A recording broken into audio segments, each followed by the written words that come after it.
Strangers in the night, exchanging glances, lovers in the night, exchanging glances. Hello, can everybody hear me?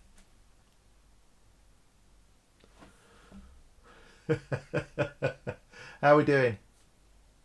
Hello, Franco. Hello, David. Oh, I better go and turn the bloody thing off over there. 1 second. That answers my question. Exchanging glances. Right.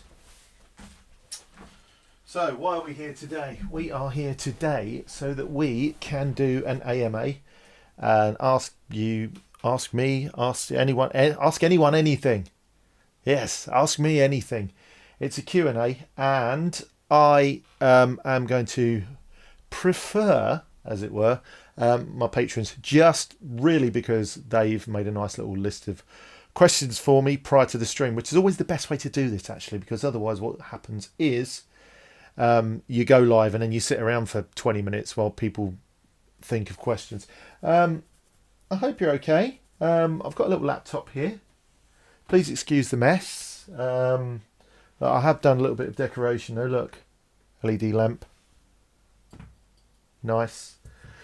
And I've done all the lighting. There's quite a few lights going on in here. But yeah, I must admit, I haven't really set anything up. I've got a stream deck. I haven't set it up, because why would I? Because that would make sense. It's Mark from RMC. Thanks, Chris. Right. So I'm going to break my own rule to start off with. Okay. Right. Okay. Boom, boom, boom. Let's have a look here. Let's have a little laptop. Quick look through here. What does AMA mean? Ask me anything. Mark fixes streams. Evening. I don't know, Jeff, if UK is UTF +6. JT's playing Manic Miner. Hello, Stefan Payne, man after my own name.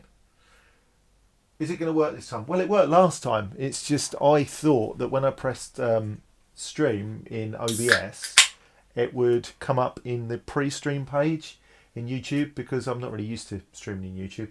But no, it actually I just went live and shared all my stream details with everyone. What we got here? Future 1983. Hi, are you queer? No, I'm not queer, but some of my friends are. I'm afraid I have neither the fashion sense nor the good sense for that. 701. Yeah, I was a bit late, Johnny. Sorry. It's just a load of highs. Chris trying to tell me that I'm muted. Oh, hello everybody. It's very nice to see you. Yes, I am quite well. I have to say, had quite a lot going on recently. Anybody who follows me on my Patreon page will know that I've been back and forward to Spain, like a smuggler, really. Someone who smuggles, I don't know, what would you smuggle from Spain? Straw donkeys and sombreros? Don't know. Right. Hello, Gorf. Hello, Caffeine Kid. Hello, Rick. Just going to give it a couple more minutes so that everybody can jump in. I have shared it on the Facebook and Twitter. Hope the level's okay. Hello, 80s Nostalgia. Well, thank you very much. It was a gift from my wife. Stuff of things. Yes, somebody did just ask that, Gorf, and it's a perfectly valid question. And it's one that I get asked quite a lot, actually. And I'm more than happy to answer. Landro knockoffs. What do you mean? Samig.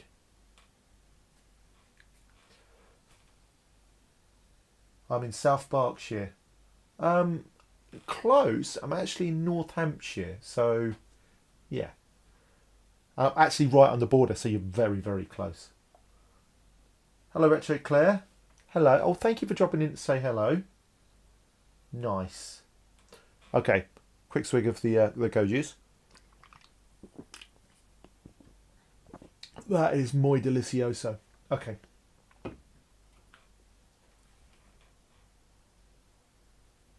Levels are good when you're set back. Yeah, do you know what? I'm in the wrong place, aren't I? Right. Ooh, ooh, ooh.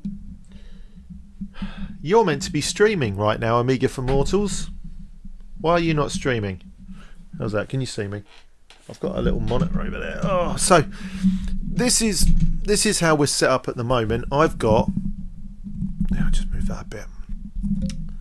I've got the camera over there going into a cam link through a really long HDMI cable going to my PC over there, and that's streaming via OBS over there. I've got a laptop here so I can see what you're saying. Hello, Dev. And yeah, that's it really. Basically, for your own sake, I think we should get this over with as quickly as possible. Okay. I should do an AMA utterly rat-assed. I've done that. It didn't end well.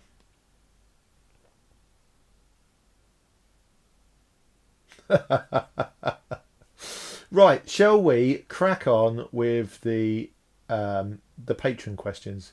I think we should. Okay. So, here we go from the top. Oh, by the way, if anyone would like to become a patron on Patreon, it's patreon.com/MarkFixesStuff.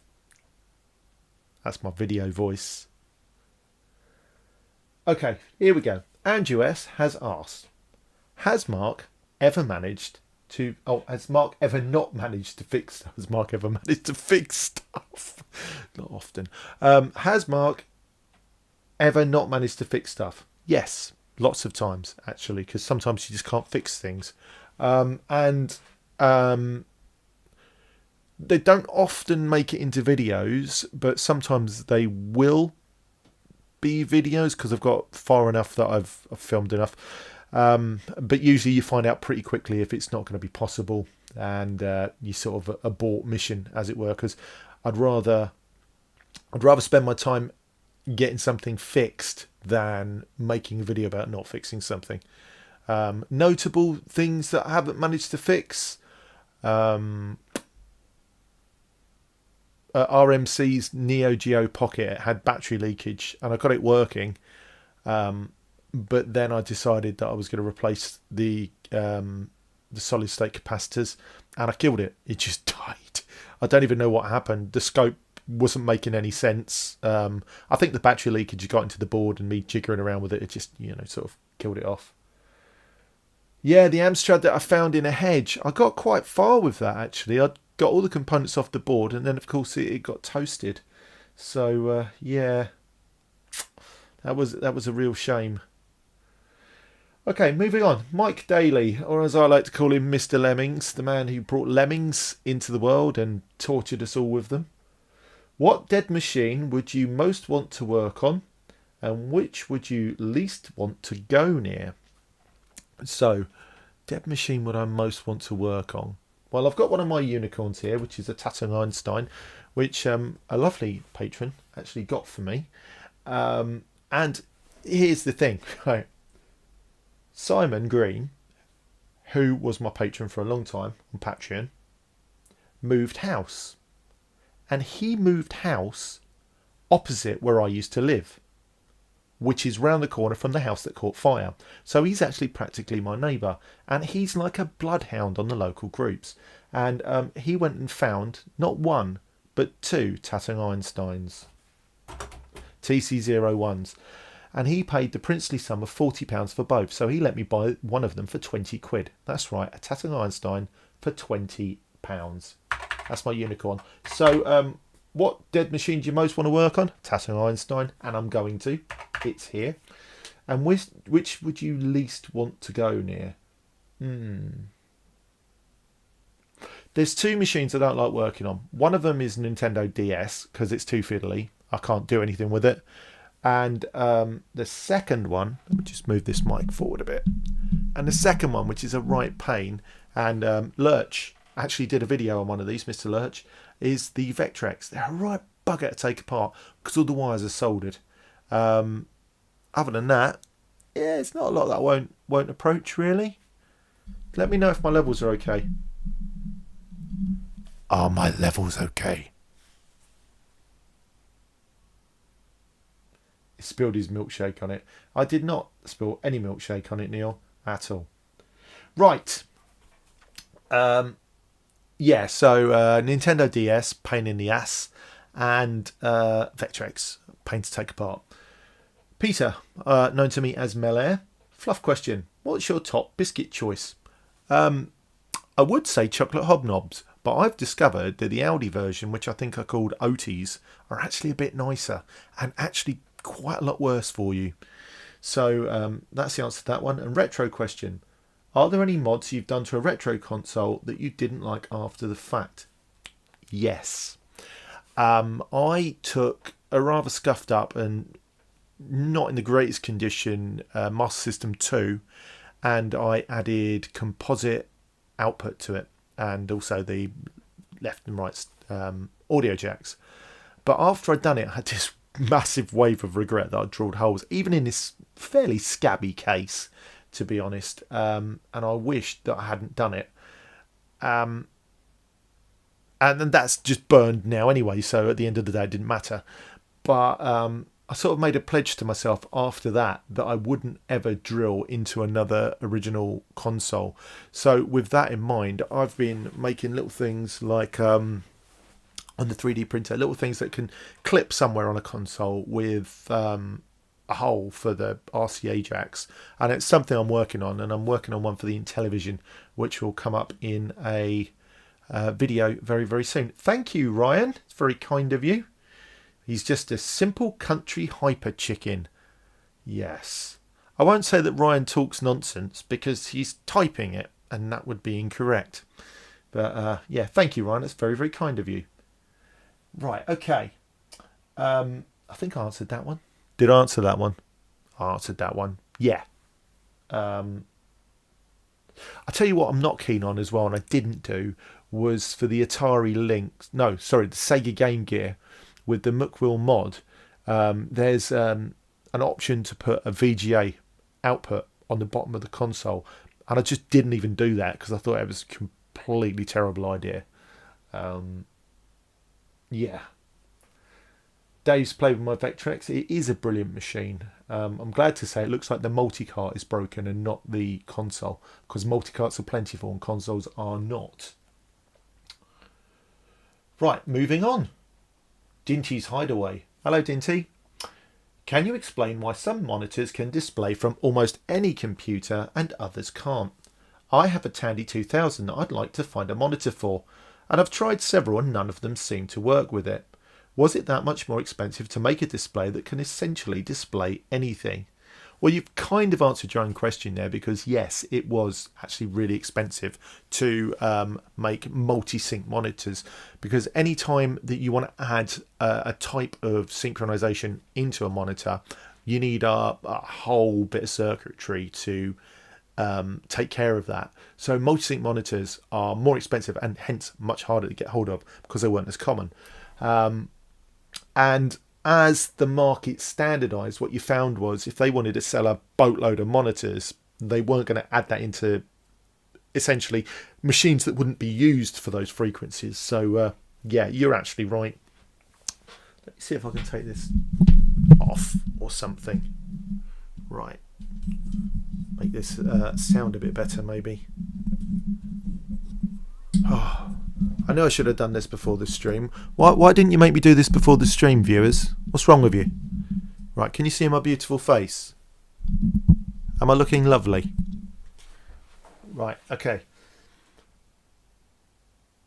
That's right, you can actually make a Vectrex out of an oscilloscope, which is crazy. I wouldn't want to be honest. Hello, ZX Renew. Hello, my dude. I think I had half of Pete's stock in my house when it went woof. I was going to do a video that I never got around to because I was pretty disorganised back then, just like I am now. Okay, moving on. Next question. Here we go. Dave Collins. I think Dave is in the States. Okay, we'll have an actor do his voice.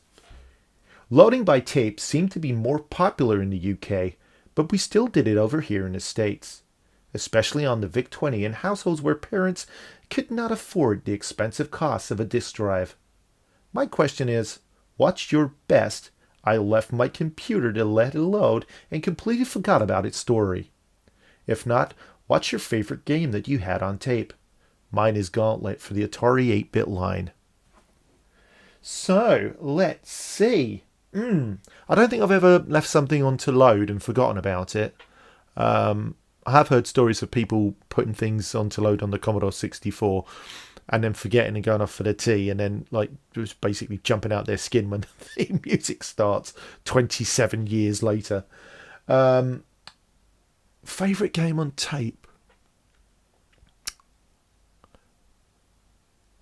That's difficult because pretty much all my games are on tape. So you're asking, what was my favourite game? Favourite tape experience probably would have been one of the multi-load, Invader Load, were they? Invader Load games where you played the invading game whilst it loaded. And I must admit, I think I actually stopped the tape a couple of times so I could keep playing that rather than the game that loaded. What games were Invader Load? Can we remember? Okay. Moving on. Oh yeah, by the way, Gauntlet, Atari 8-bit line, fabulous. The Atari 8-bit line is just so underrated and not something we had a lot of in the UK. So I'm looking to cover those really, really soon. I've got some really, really, really, really good donations to show you all from, yeah. Oh, thank you, Frank. That's very kind of you. Woohoo! Thanks, Frank. Right, okay. Just gonna have a quick go of the Gojis.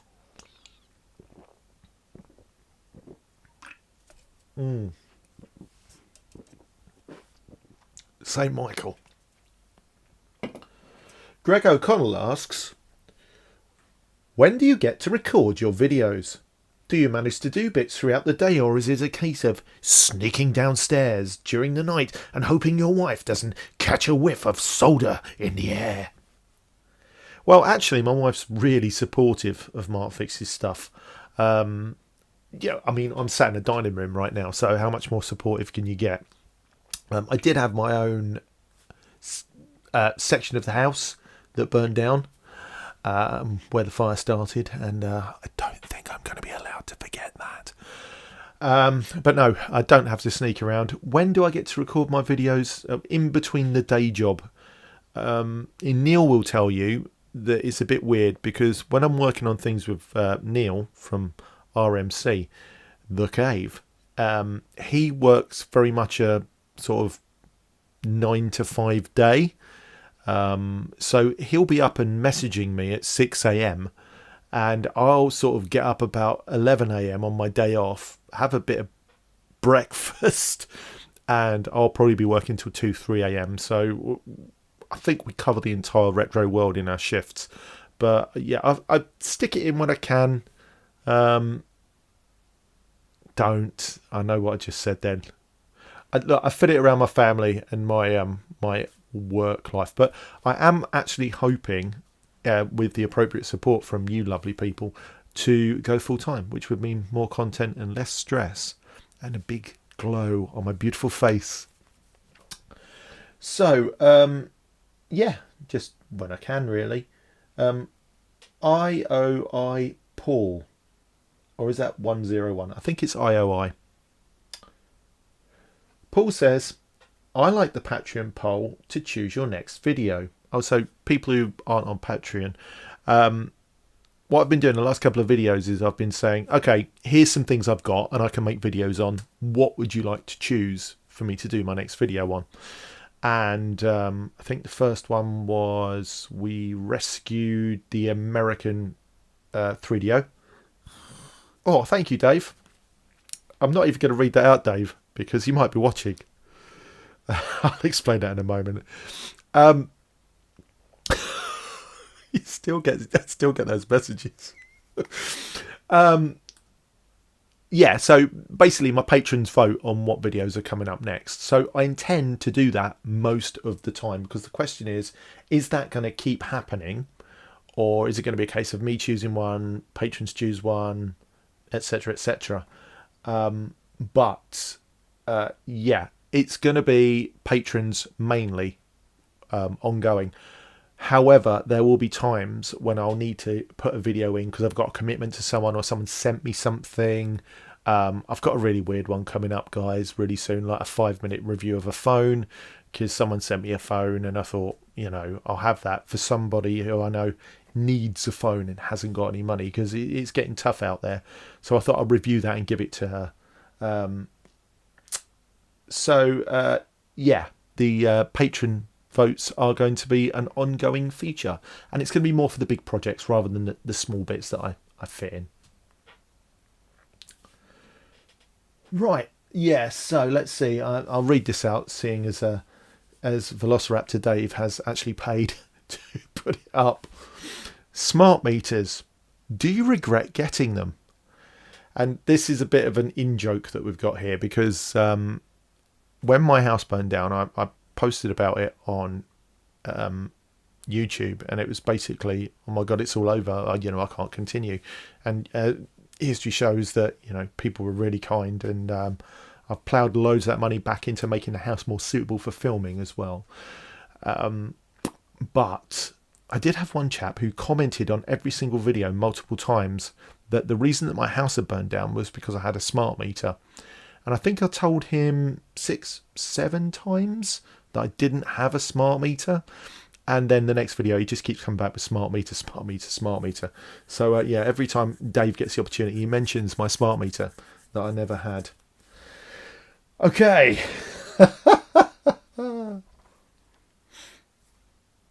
Oh, okay. Richard S wants to know if I've experimented with the cry-cut machine. It's still in the box down here with all the goodies they sent me. My intention is to use that to make some labels for some cartridges, and the cartridge restore is one of the voting options in the patron thing. So when people vote for it to be the cartridge restore, reshell and relabel, that's when the cry-cut machine or cricket machine. Is it cricket or cry-cut? Cricket. It's got to be cricket, isn't it? It's got a logo of a cricket on it. I feel stupid now.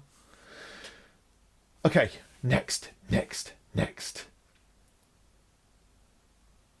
Philip McAllister. Favourite solder brand? A load of ones I've tried recently for hobby stuff have been absolute trash. A lot of solder is rubbish. Until recently, I haven't really soldered anything since leaded solder was mainstream, so maybe my expectations are too high. Okay, so this is a two-part question, well, two-part answer really. So with leaded solder, it's a lot more forgiving because you have a larger what we call plasticity window, and that plasticity is the temperature point from the input point to the output point where the solder becomes molten, and it stays molten, or plastic, it moves. Okay. With unleaded solder, you have a much narrower plasticity window. So you typically, depending on the solder, you need a little bit higher temperature, but not too high on unleaded. Otherwise, what happens is it doesn't melt if the temperature is too low, and if it's too high, the flux burns off too quickly. But with leaded, it's a much bigger window, which is why people typically say that leaded is better. I tend to use leaded on what I'm doing because, for example, in this Tattung Einstein, it's going to have leaded solder, and you shouldn't mix the two together because you'll end up with cracked solder joints after a while, because the two alloys don't live well together. They have different expansion and contraction ratios when under thermal stress. So the leaded and the unleaded solder expand and contract at different rates when they get hot and cold, so it cracks. Okay, so that's why you don't mix the solder. As for brands, Kester is really, really nice. They do a really nice leaded solder, but it's very expensive. It's around £50 to £60 a roll.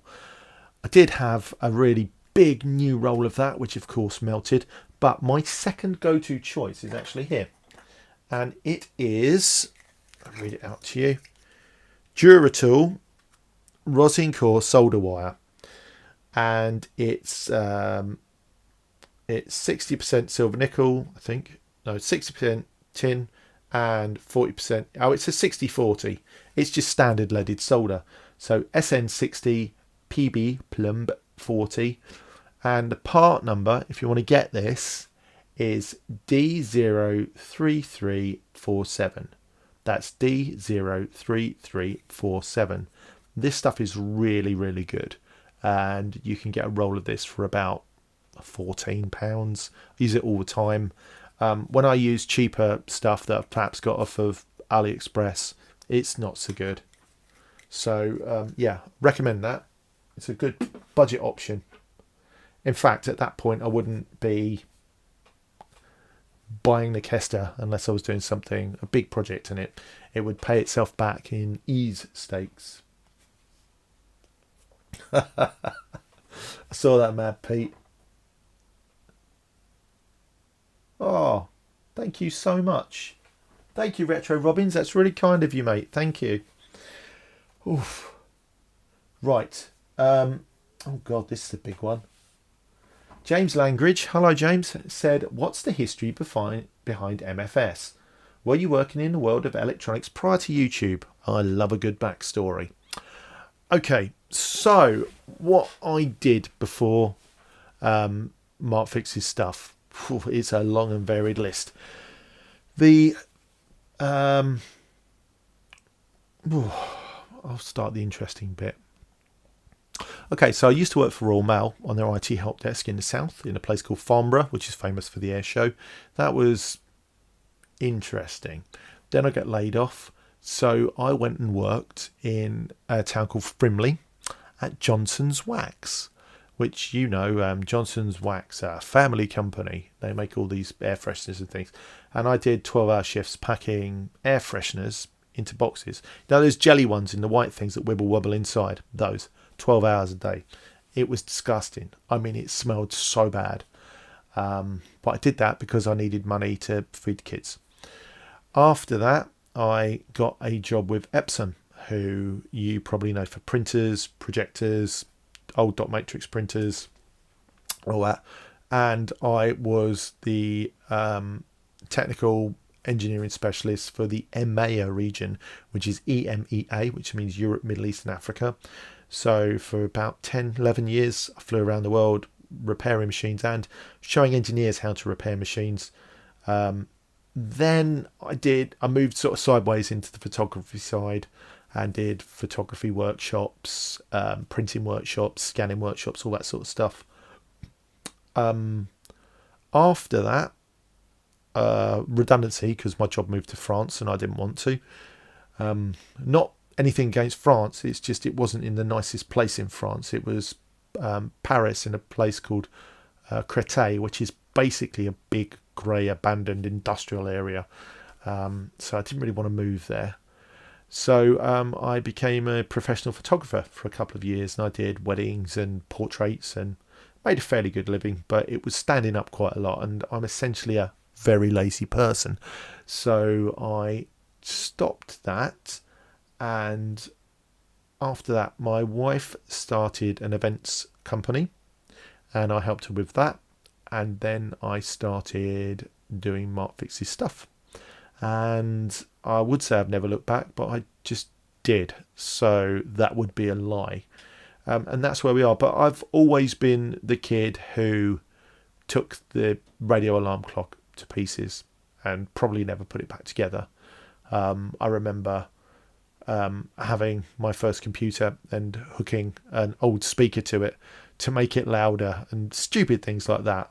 So yeah, that is me. That is me. Always loved electronics. Always. Ryan Cole Mercer.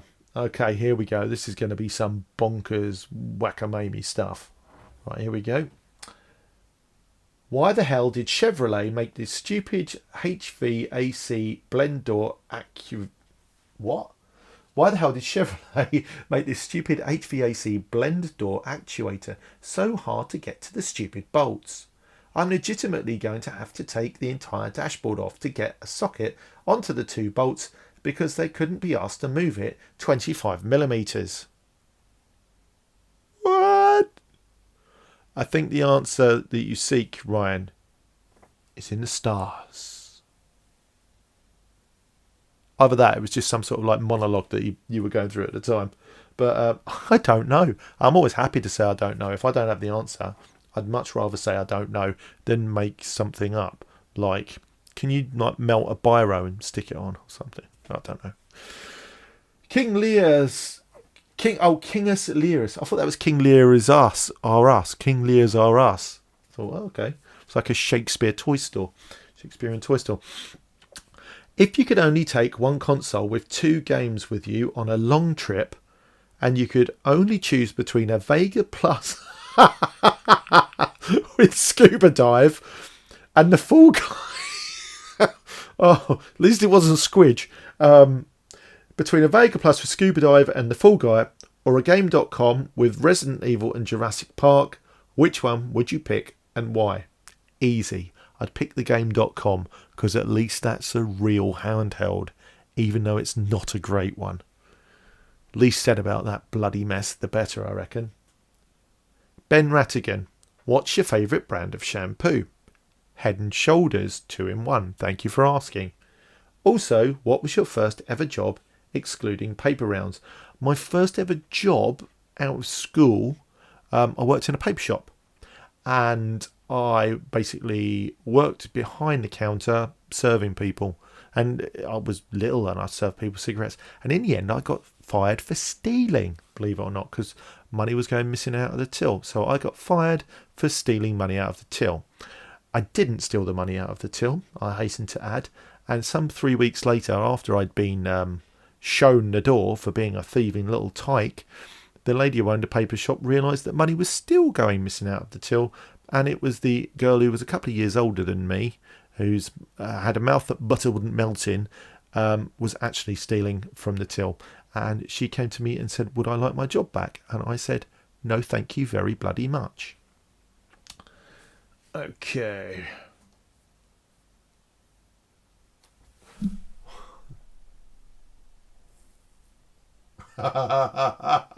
Very good, Mr. Wright. Very good.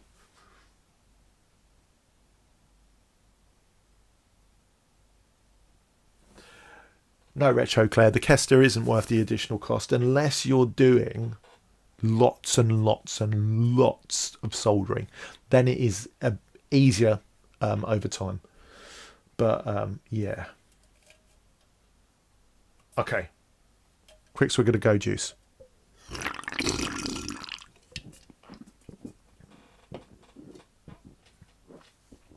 Hello, Dean. It's nice to see you. Dean's one of my favourite people in the whole world. It's nice to see you, mate. Although I can't see you. Okay. Oh, I missed out Terry Knipe.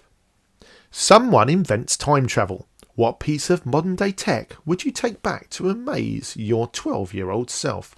Right, 12-year-old. So that'll be 35 years ago? Yeah, about 35 years ago. What would I take back to amaze my 12-year-old self? Oof. Oh, there's so much to choose from. Well, it'd have to be something that would work 35 years ago. So no point taking back a mobile phone or something.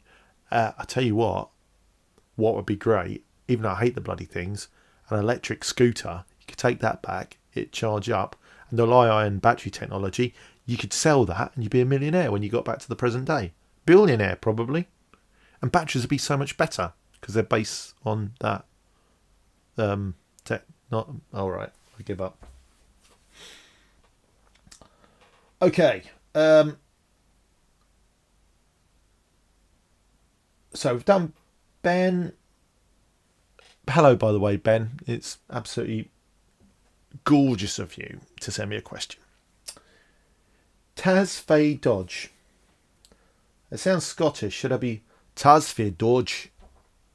How much do you want for one of your Mark 1 Sega Mega CDs? That's a terrible accent. I won't do that anymore. How much do you want for one of your Mark 1 Sega Mega CDs? They're all broken or toasted, mate.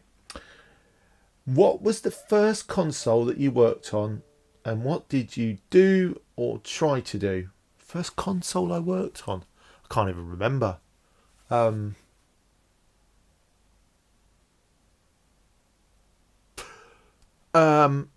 Probably a Game Boy Advance back in the day. When they came out, the Game Boy Advance was just a passive screen, and there was a kit you could buy called the Afterburner, which I bought and fitted in my OG Game Boy Advance, and that's the earliest thing I can think of, really. I don't think I modded or changed anything before then.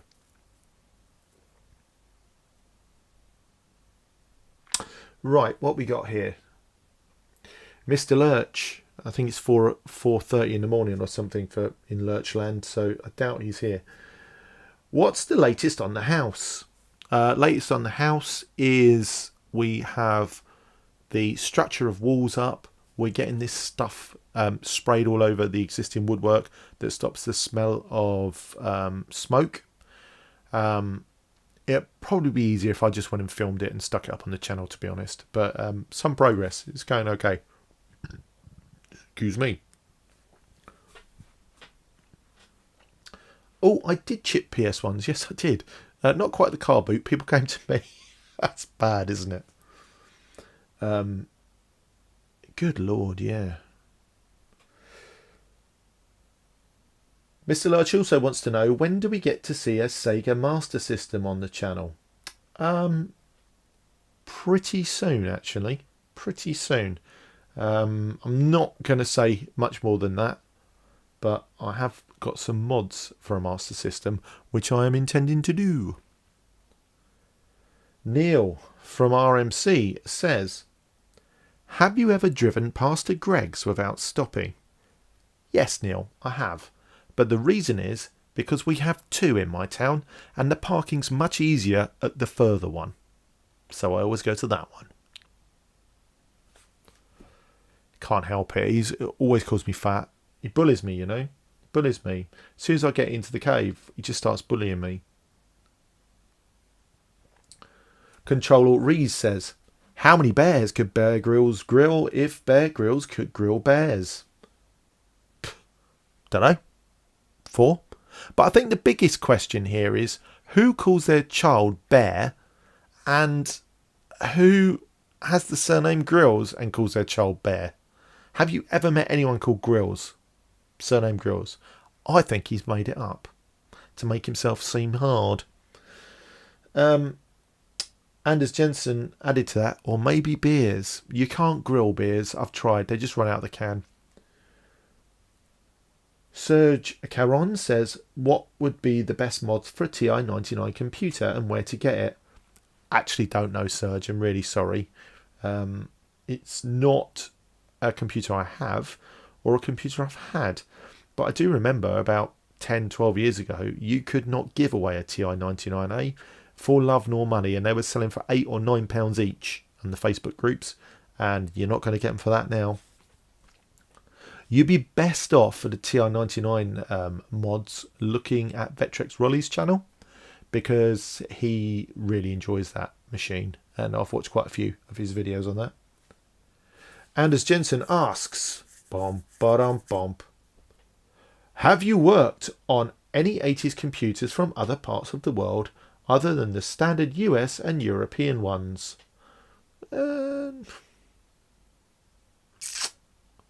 Not that much, actually. I just haven't, no. I'm trying to think. I mean, I've done the power supply and an Arabic MSX, but that doesn't really count, does it?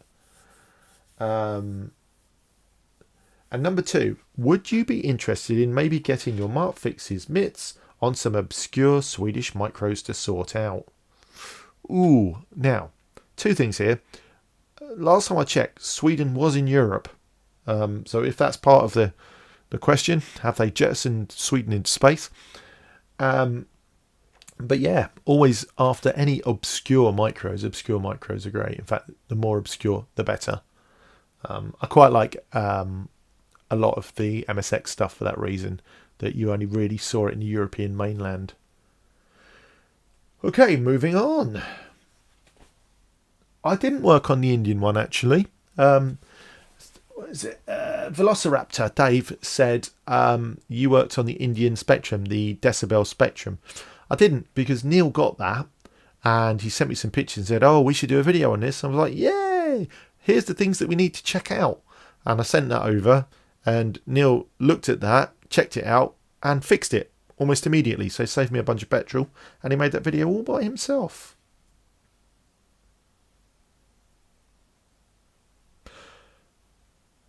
Right, okay. Retro Robbins. Hi Mark, do you still do paid repairs? I don't. Or not got the time nowadays thanks to RMC, lol.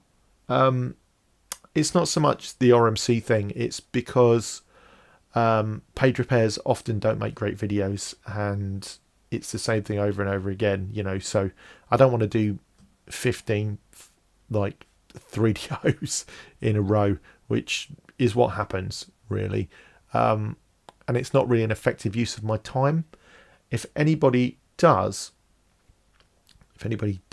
want repairs, then I can recommend Mutant Caterpillar. If you go and find Ian Gledhill, Mutant Caterpillar Games, he does absolutely great work.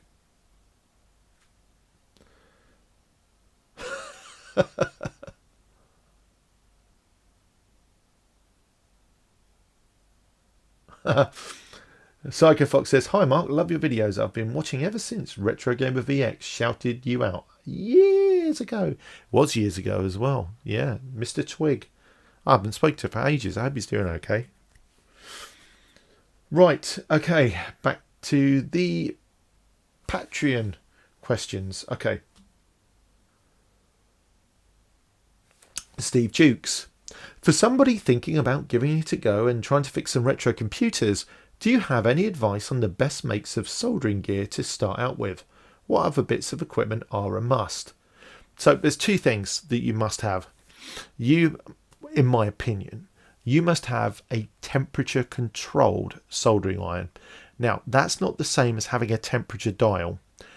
A temperature dial will turn up the iron to a certain amount, and then as soon as you put it on the solder joint, all the heat will wick into the joint and the iron will drop in temperature.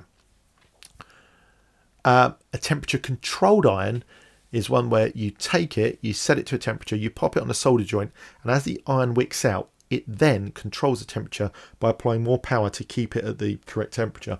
So temperature controlled soldering iron,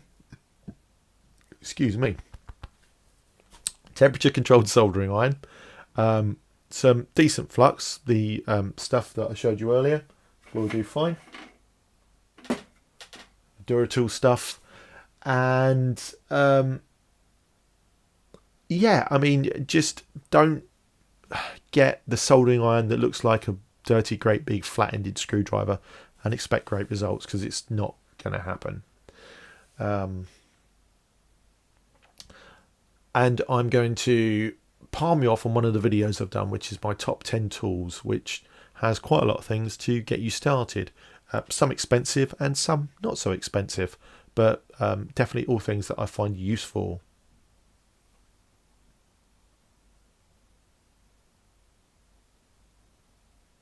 Okay, just catching up here. Andrew S. Do you prefer consoles or micros? Yes. Oh, to each other, as opposed to interacting with people in real life. Consoles or micros? I don't think I have to choose one over the other, do I? I mean, micros have got more bits to muck around with, so it's more satisfying to repair one of those. I think they're easier to repair. Yeah, I'm pretty easy. Everybody knows that, don't they? Simon Green, the man who got me the...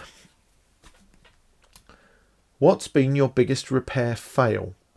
Plus, have you ever felt the need to get RMC Neil in a headlock and polish his head Benny Hill style? He's quite tall, unfortunately, and his head's quite bristly, so I don't really want to do that. Biggest repair fail?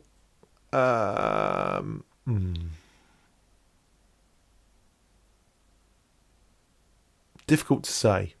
It's probably something where I've taken it apart, come back later and the cat spread all the bits to the four winds. So I've just gone, bleh, put it back in the box, put it back on the racking, and then the fire god claimed it. Yeah, difficult to say, but to be honest, that Neo Geo Pocket was a pretty bad one because it wasn't my console. Ooh.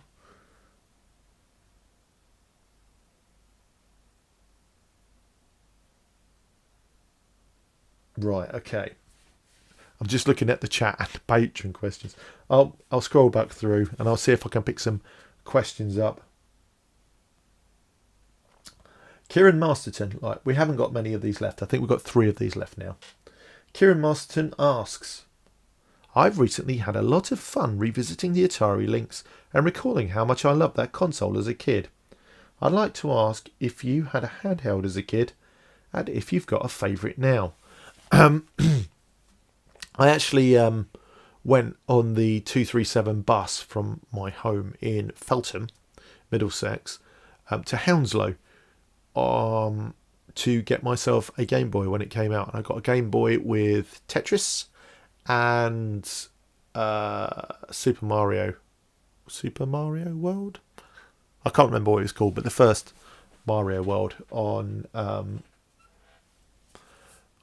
the Game Boy, and that was heaven for me. Absolutely amazing. Didn't really buy a lot of games for it because I didn't have a lot of money, but yeah, that was memories for me. A little bit later, my friend Mark Mager gave me his Game Gear. It was cased and had a load of games with it, and that was a lot of fun. He was always buying consoles and getting bored and moving on to the next one, and lovely man, always let me have them. And I had them up until the fire. In fact, I think I've still got the Game Gear because I think it survived the fire. So we will look to that. Mark Devlin. Left it too late to think of a question. So, Oasis or Blur? I actually have a definitive answer to this, and it's Blur, because Oasis were terrible, in my opinion. And yeah, I quite enjoyed the sort of funky, quirky stylings of Blur. I actually saw Blur live at Wembley in their, don't know what year, No Distance Left to Run tour, and that was quite interesting. So yeah, definitely Blur. How are we doing on the questions? And this is the last Patreon question, unless someone's added one. What was your first home computer and how did you come to get it? What subsequent 8-bit and 16-bit micros did you have along the way? And which one was the most special to you? So, when I was at school, my friend Neil, not that Neil, had a Spectrum and an Auric Atmos. And I loved it. I was always around his house playing on the Spectrum, and really fond memories of playing Skull and Jet Set Willy and all sorts of games like that. It was sort of fabulous stuff. And then I asked my mum for a Spectrum, and she went out at Christmas, the Christmas after the sort of the crash that Acorn experienced, and got conned by the man in Dixon's into buying me an Acorn Electron because he told her that it ran Spectrum games. Yeah, so my first computer was an Acorn Electron, but I loved it. I absolutely loved it, and I loved Sphinx Adventure, Arcadians. I didn't really have a lot of commercial software because we didn't have any money at all, really. My mum was a single parent, and she was working during the day and at an evening cleaning job to sort of like feed myself and my sister. So yeah, didn't really have many commercial games, but I liked the packing games quite a lot. I did have Rubble Trouble, which I bought down the Western International Market, obviously a hooky knockoff by Micro Power. What else did I have? Commando by Elite on the Acorn Electron, which was pretty terrible, but you didn't think they were terrible back then, you just played them. Yeah, so and Repton. They're the ones that I remember. And here's the funny thing. Neil was well into computers, the guy who had the Spectrum. And he wanted to learn BBC Basic. So for an entire summer, him and I swapped our computers over. So I played his Spectrum with about 40 games. And he programmed on my Acorn Electron, my ELK. So turned out nice again, as it were. We both got the experience that we were after. A little bit later, went on, got a C64. Not sure how I got that, to be honest. Then moved on to, my mother got an Atari ST to do the household accounts. Never happened. Played on that for a bit. And then I entered the world of work, and I was working in a CD duplication factory, floppy disk duplication. And we were doing all the discs for Amiga format, Virgin, all that sort of stuff. So from then on, I just played Amiga at work, which is fabulous, really. Right, was that Graham Clark? Which retro game do you feel is screaming out for a modern day remake, as it's been maybe overlooked or forgotten about, but actually stood the test of time? We all know the answer is, of course, Moonstone, A Hard Day's Night, but feel free to discuss a second choice. Retro game that should get a remake. Not a big fan of remakes, if I'm honest. Beneath a Steel Sky, that was remade, wasn't it? Hard to say. I think if something was going to be really souped up, maybe something LucasArts, something Sam and Max, something like that. Don't know, but it would have to add something. Oh, I tell you what would be good, because I have fond memories of it, but then I go back and it's not great. Seventh Guest and the 11th Hour on PC, they would be good if they were remade to sort of modern definition. That would be really good, or just upsampled. I could stand that. Chris Graney says, did your dad ever figure that out? Which is a obvious reference to Hey Hey 16K. No, my dad's dead, so yeah, he never figured anything out apart from being dead. Thanks, Chris, for bringing the room down. That's all right, it was horrible. It actually was. Yeah, Seventh Guest was amazing. Hi, Wayne. Things are good, mate. Thank you. Right.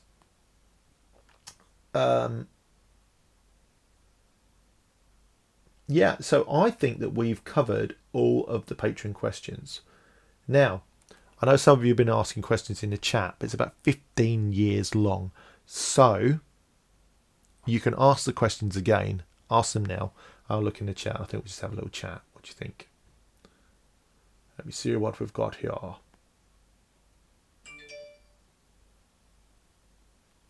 Right. I'm just going to make this a bit bigger because I'm quite old. Okay. I'm quite old. And I'm quite big. How do you make it bigger without a little scrolly wheel? Ah, there we go. Oh yeah, Beneath the Steel Sky got a sequel. No, don't apologise, Chris. I was joking with you. Actually, my father left when I was like 3 years old. He is dead now, but I didn't know him, so that doesn't matter. Why is the CPC 464 3 meters long? Because wouldn't you be if you could be?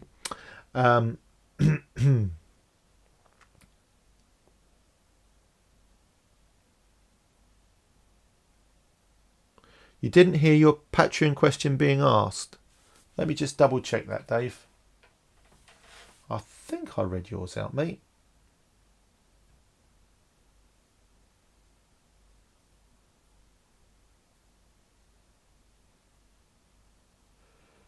We got it to help with your homework.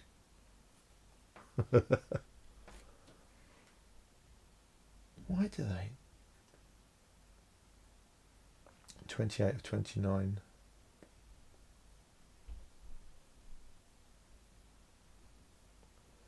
Just scrolly. See if I can find it. Oh, you've just added it 5 minutes ago. What's your favourite dinosaur? Said Dave Velociraptor. Well, it's funny you should say that, but it's actually a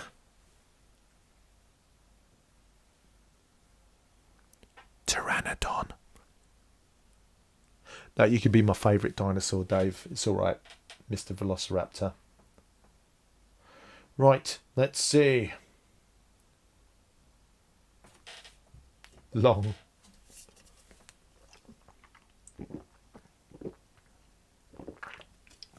Right, okay. Going to start from... Yeah, did you refresh the page? Yes, I bloody well did.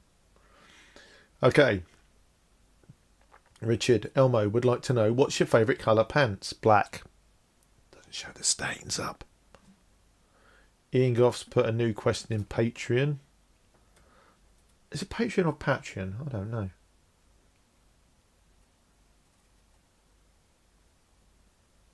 Oh. Ah.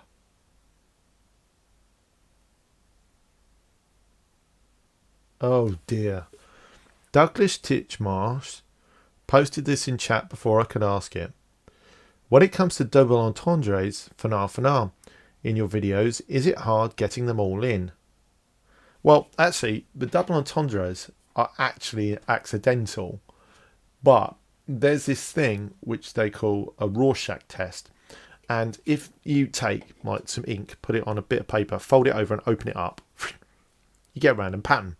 And the person viewing it sees what they want to see. So say they see a murder, then they're probably a murderer. Say they see something sexual, then they're probably a sexual pervert. So when I say something and you lot all think it's rude, I think what we're saying there is you're a bunch of perverts.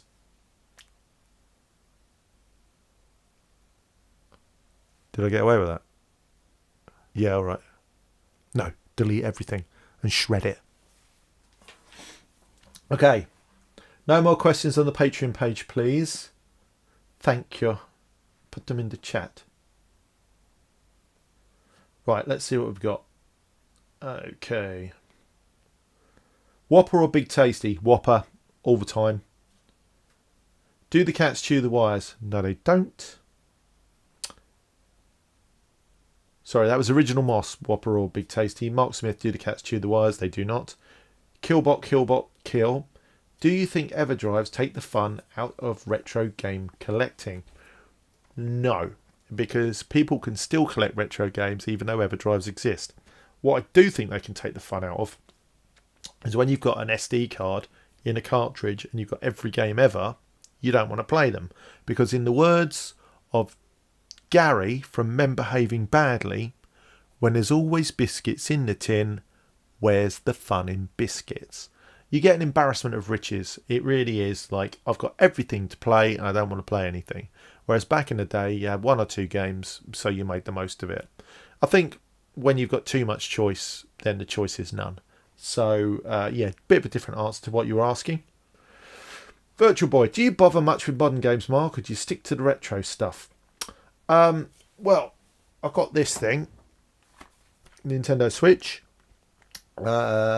And I've got a PS4 Pro, which I had from launch. But I don't get a lot of time to play those at the moment. I do enjoy modern games. I enjoy all games. I'm not one of these people who go, oh, you know, modern games, they're not like the old games, you know, ooh, bloody updates and all that.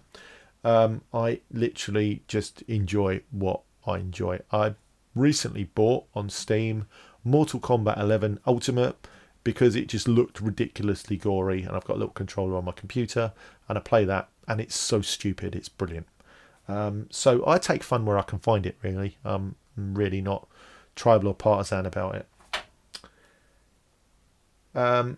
Costado, did you know Toy Story and his mother also had 2 toys with the same name, Woody and Buzz? Oh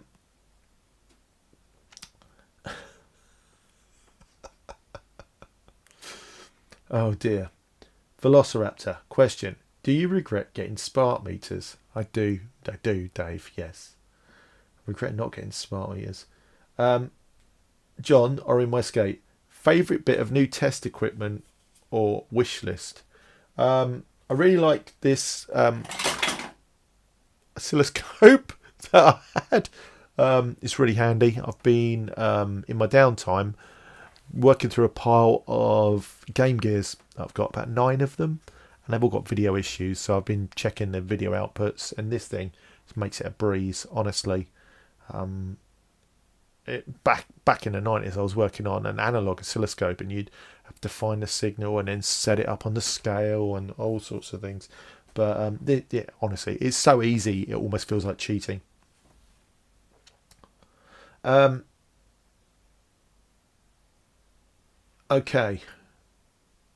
Richard S. Mark, have you considered a man bun? What's that? Would that not be cannibalism? Like a currant bun, but with bits of man in it. It sounds disgusting. Right, what the hell?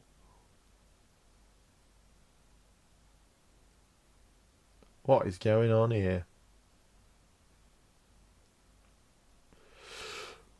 Wigan Owl 05. Neil, you are brilliant. The cave is amazing. I'm coming down in 2023. I'm not Neil. I'm not. I'm not.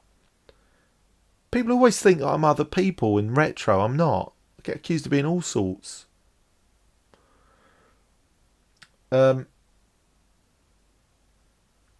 Right.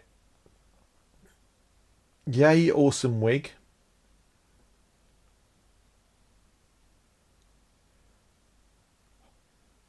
Hunt the tube?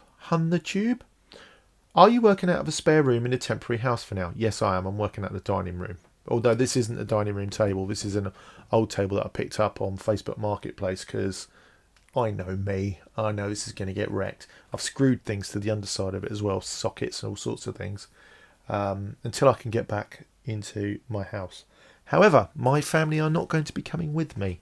I will be moving back on my own, and the family will be staying here for the foreseeable future because they like this house more, and I am going to work from that house. And there's a few bits of jiggling around that we're going to do to make it work. What are those flat panel studio lights? They are GVM 1500Ds. GVM 1500Ds. And over that away, behind the camera, firing up, I've got an Aperture 200D 200 watt cob LED light as a front fill light, and over on the left I've got a couple of key light airs Elgatos which are providing side light to separate me as much as possible from the busy messy background. And these are just LED light there. I just put them out to try and look contemporary, didn't I? I've got to look contemporary, love. Right. Okay.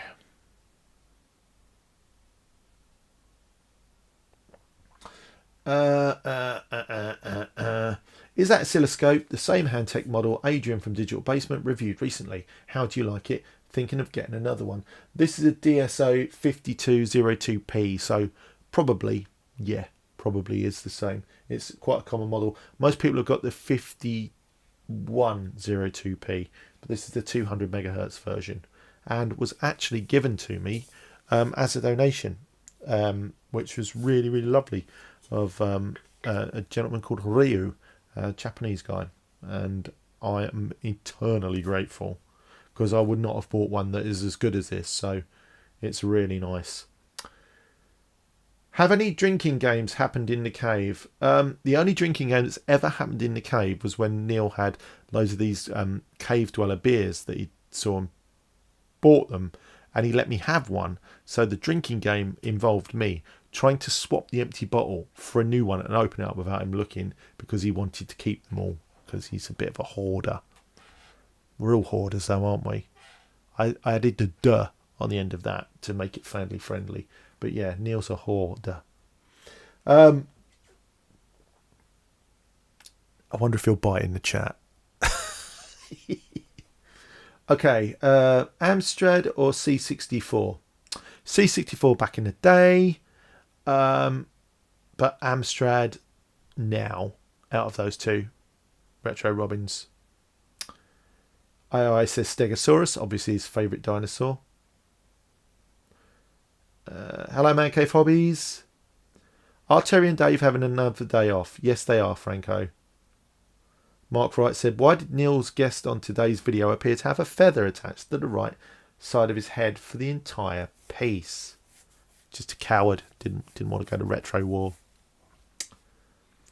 Hooked on classes. Which jelly bear is the best? They're gummy bears.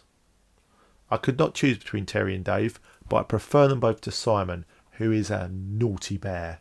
He's a very naughty bear. Yeah, all right, Namco's. I'm not muted. I actually don't have a mute button for this because, let's be honest, I'm speaking out of turn already. So,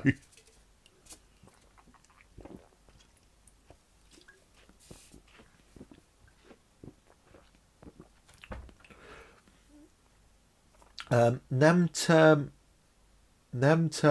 Bamai. Nam Tabmai. Visiting the cave this weekend. Is Neil as nice as he seems, or has all the fame gone to his head? Neil is actually a genuinely nice man, and I say that 100% honestly.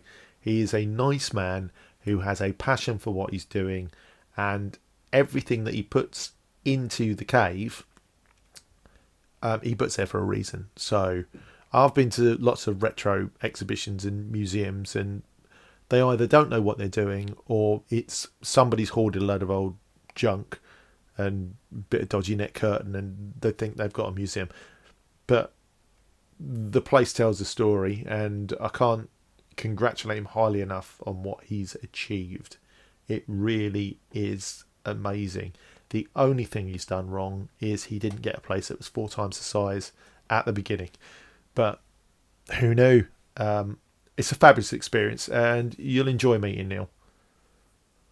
Okay, Mark Wright said Patreon. The clue is in the name. Oh, of course, yeah.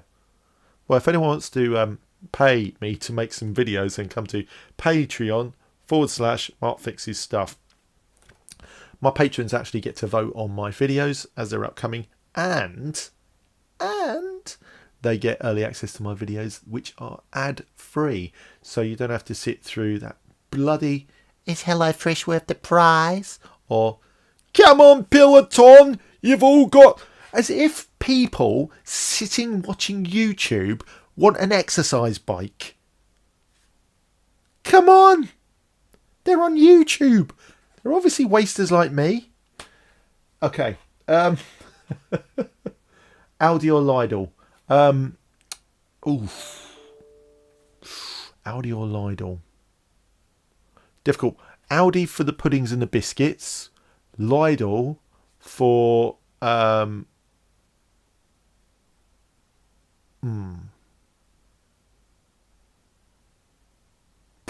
the potato salad in Lidl is really nice. The one with the creme fraiche is delicious. They also do these really nice, like, wafer thin turkey. So I specifically go there for that. They do nice chicken sausages as well. So yeah, but they're both next to each other where I live. Literally, they're across the road. So, you know, I'm living a dream, baby. Living a dream. Man Cave Hobbies, how's your house going? Will you be moving back? Sort of covered it. I'll make a video. It's sort of halfway there at the moment. We've got new windows in, as opposed to no windows and exploded frames. But I'll be moving back, and the family will not. Mark Wright said lies, damn lies. I'm sorry, we don't cover politics on this channel. Granny's Garden for the win. I always thought Granny's Garden sounded a bit like OAP pornography. It does, doesn't it? You know, because, you know, is that not a term? Oh, I'm sorry. There's a florist around the corner from here called Lady Flora, and it makes me laugh because I think that sounds inappropriate. Nobody else gets it. You probably don't get it. Bunch of perverts. Yes, they are, ZX Specky. Douglas Titchmarch. We wouldn't be watching you if there wasn't something wrong with us. That's true. Raven Looney said, I got similar tests and I couldn't see anything subjective. That's because you're a liar, Raven. You saw lots and lots of sexy things. You just couldn't. You were too excited to say the words. That's what it was. Are you a fan of Sorry I Haven't a Clue, Mark? Listened to it years ago. Sort of haven't listened regularly for a long time. Just because I'm not in a position to listen to the radio that time of day. Mornington Crescent, yep. Right. Damn this chiclet keyboard. Hey Mark, would you do a Mark Plays stuff again? Had so much fun back in the day and good to see you again, brother. Thanks, mate. I might do a Mark Plays stuff, but really I've got to concentrate on getting the Mark Fixes stuff out. I've got to show your comment, Mark, because you said pornography. Aldi in US, no bakery. Oh, there is a bakery in our Aldi. It's really nice. Bezcon, is Mark Fix's stuff real? You decide.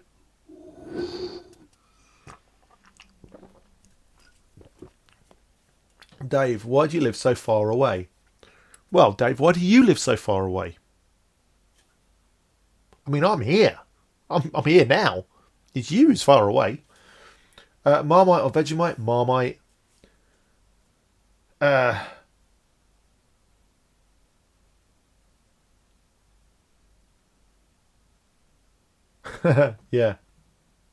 PMC Retro Gamer.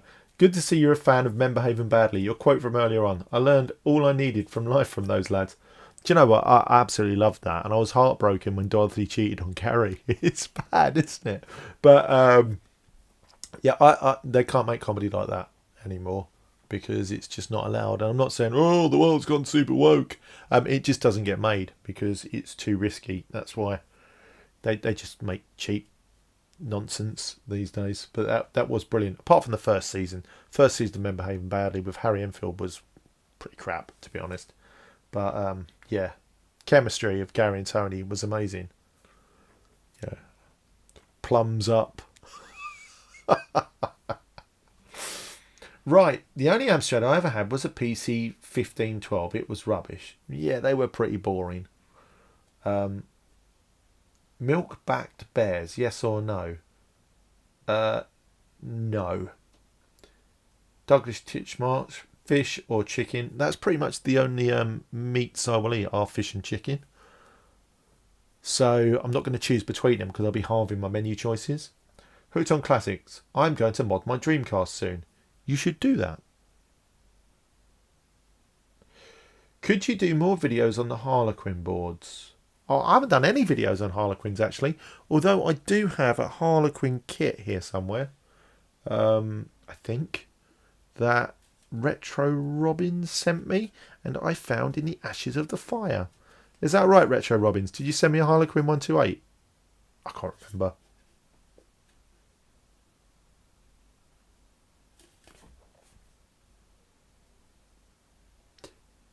Right. Whiskey or rum while soldering, says Retro Workshop. Rum. I like rum. I don't like whiskey. PMC Retro Gamer. I'm a Patreon supporter. Oof. I know you're on Patreon. Is there a Patreon? That'd be good. Can you imagine? It's like fund pets. I got the opportunity. Oh, Dazza says, I got the opportunity to meet Neil and visit the cave last weekend. It is fantastic. I can't recommend it enough. Yeah, it's good. 45 RPM software with your excellent penchant for innuendo. No! Sega, playing with it, or Wang, customer service. If I chose out the two, it would be Wang customer service, because Sega playing with it, well, they just wrote that and it was just on the nose. But Wang customer service is genuinely funny because it's started by a man called Wang. Wang. Oh, Mr. Wang. Oh, Mr. Wang's hanging outside. Hanging out. Sorry. Oh, dear. Right. Instead of top trumps, can we have top marks? If you like. Although I think that's lice-killing hair gel. How many Heaths are in the chat? I'm sick of being the odd one out. I don't know. Sega or Nintendo? Nintendo, then Sega, but I love them both.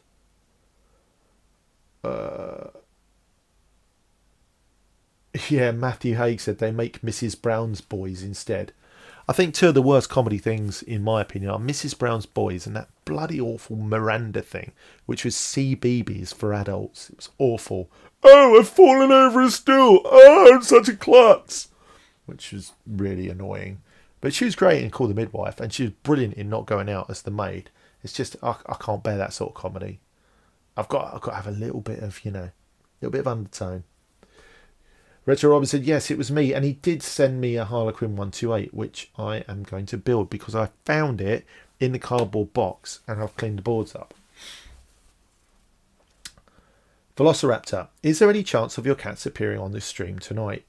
Probably not, because only Merlin is here, and Merlin only comes to find me when he's hungry. I love doing the Harlequin board. I learnt all my soldering from you, Mark, so it didn't work first time. Naughty. Okay, George Friday. Does your wife or children... Oh, hang on. Does your wife or children help with your videos, and do they like the retro kit? Eldest likes all the retro stuff. Sam, that is. And if you watched the BBC article on RMC, they visited the cave, you would have seen my eldest Sam there talking on the camera on the BBC.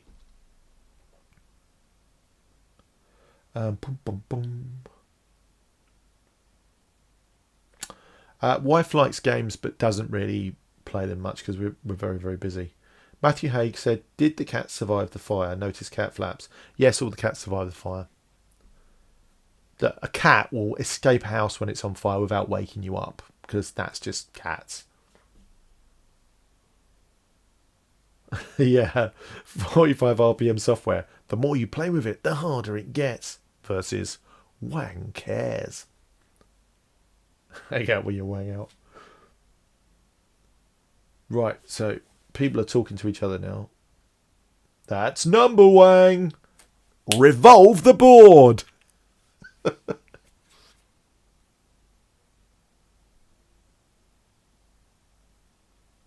Have you ever bought a Now That's What I Call Music, and what was your first? Don't think I bought one, but I've certainly obtained them through history. Did you order a Mega 65? Said Arlasoft. No, I'm not interested. Mark, have you worked on an Amstrad GX4000, and what did you do to it? The only time I got to work on my Amstrad GX4000 was when I dug it out of the rubble. And what did I do to it? I've put it in a box which is actually down there. I think the board's okay, but the whole case is melted. But Mike Daly, the lovely man who came up with Grand Theft Auto, has sent me a box GX4000, so I will be looking at that. The problem that I've got with all these lovely donations, though, is they all work. They all work, so yeah. I loved your video, including the cheeky copyright avoiding knockoff of David Bowie's Let's Dance. Can we not have a good old sing-along with if I type run, I'd run for you. And if I typed CLS, you'd clear the screen. Because I know that you would load a game or two. If you could come into my house and waggle on my joystick. Enough. Okay. Is the BBCK video on YouTube? I actually don't know, but I did edit and save on my computer a version where I've just cut all the rest of the program out from the website. So ask Neil, and if it's not, I've got it and we can upload it on somebody else's YouTube account so they get a copyright strike. Actually, I think that might have happened already. I think someone asked Neil if they would mind. I think someone asked Neil if Neil would mind if they hosted it on their YouTube thing, and he was like, "Yeah, you can take the rap."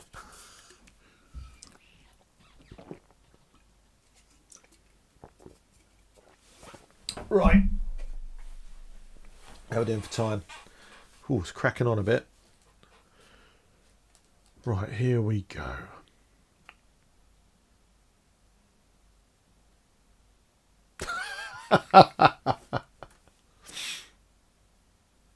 Right, let's see what we've got here. Dance, magic dance, absolutamente. You remind me of the babe with the power. Yes, my youngest actually bought me an Aladdin Sane poster, which I'm keeping all packaged up for when I move back to my new studio location in the old house. I mean, I haven't told anyone this, but everybody who donated money, what I've spent the money on has not been holidays and hookers, although I wanted to. But I've spent just over half of it on when the insurance came to do the house and reinstate it, rather than make the garage into a garage, but to make it a proper room that I can film in with soundproofing.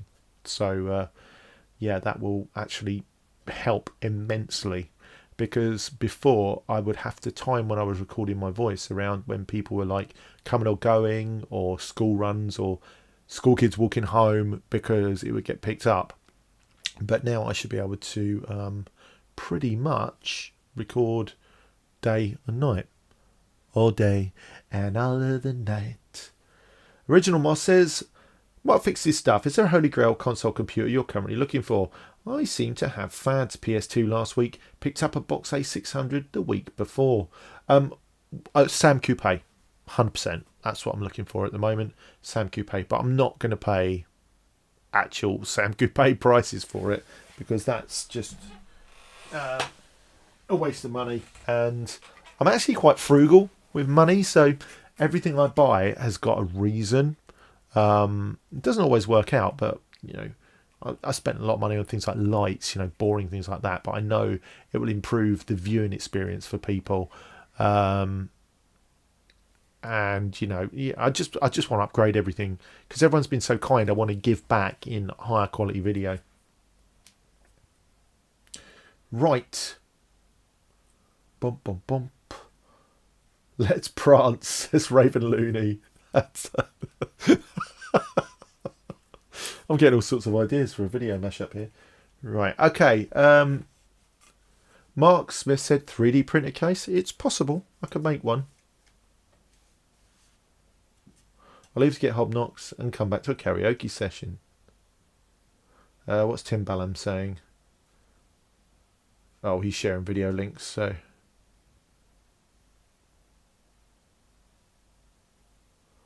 Yeah, I'm glad the house is saved as well, because it's a terrace. So I would have felt really awful if the house had to be removed, because it would have affected the people on both sides. I mean, they're already affected by smoke, so...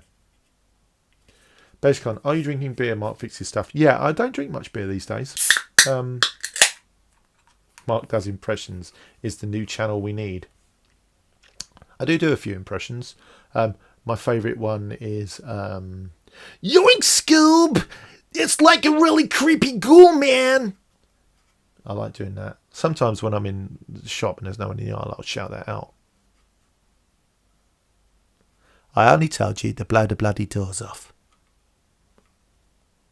Shouldn't singing be for patrons only? No, I think patrons demand that they don't get the singing.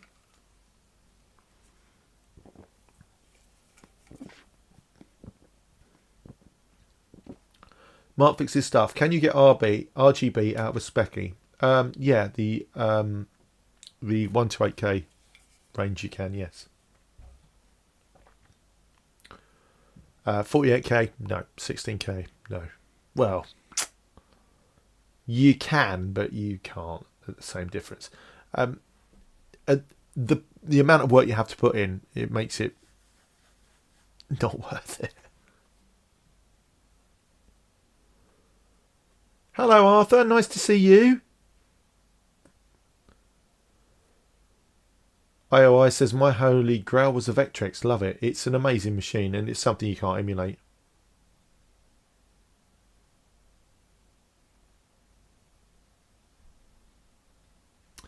Chat is 2-minute delay. Do you mean lip sync? What was the source of the fire in the end? They didn't find it. It was electrical. That's what they put it down to.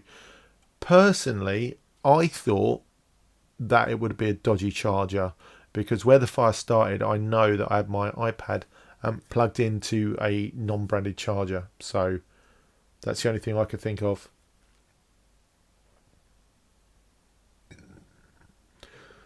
Dave says, I can't remember if you said this, but do you have an ETA on when you'll get the studio in the house ready to use? Probably January next year.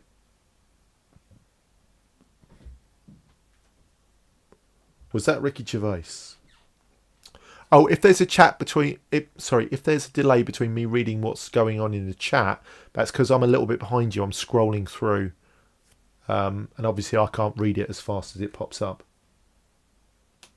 So Alex Specky, any 8-bit computer games you will play again, Mark? Castle Excellent on the MSX. Absolutely brilliant. Are you mental? That's my Ricky Gervais. Are you mental? Stupid little fat man. No one really likes him. Okay. I'm at the cinema right now. People can hear can opening very loudly. Oh my god. Oh. Don't know what to say to that.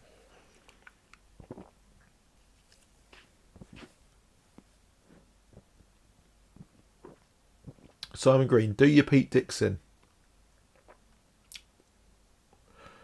When I worked at Royal Mail, I worked with someone called Arthur Dickinson. Arthur Dickinson. It's just awful. PMC Retro Gamer. I'm a patron of the Nova Bug and the Bug Army on YouTube. Patrons get him to twerk on screen. What? I'm not doing that. I will only twerk if someone does, like, I don't know, a £10 super chat. And that's it. And that's as close as I get to being OnlyFans. How do you twerk anyway? Probably put me back out. What if I'm making it says sync is fine? No, the lips are glorious. What's your most and least favourite system you have worked on? Oof. I don't like doing Game Gear recaps because they smell of fish. Most favourite? All of them really, because I like fixing them. So, you know, and you don't really get degrees of broken, do you? It's the satisfaction when you fire it up.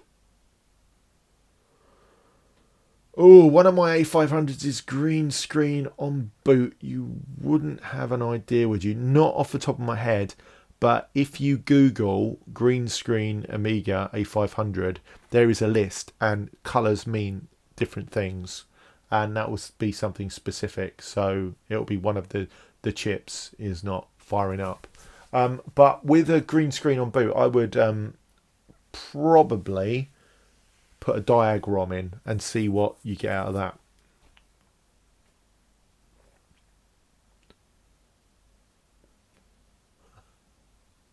Bejcon, say cheers when you see this. I will time it. Moon Patrol and Centipede for the 8-bit win. George Friday said, would you consider doing a live stream repair?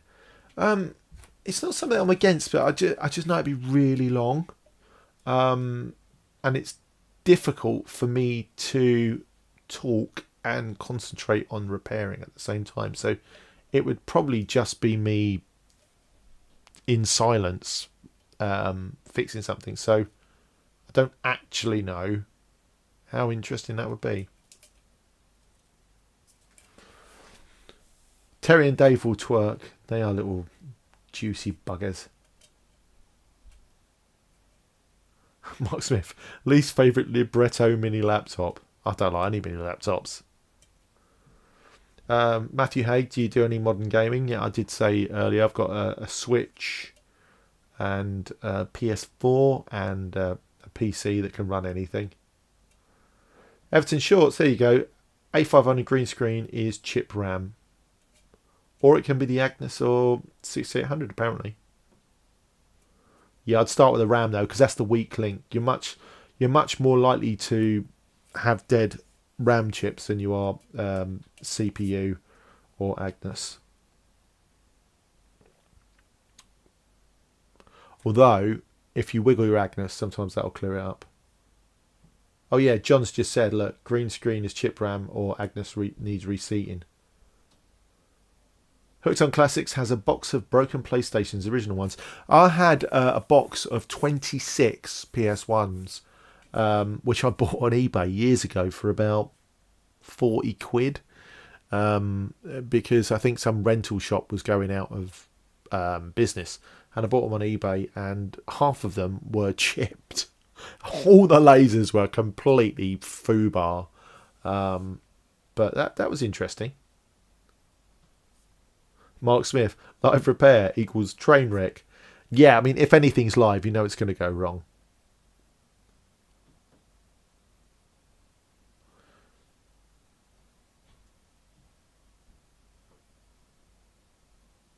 Ah, right, yeah, accelerators do damage. Yeah, those, you're talking about the ones that cockle on over the top, I think.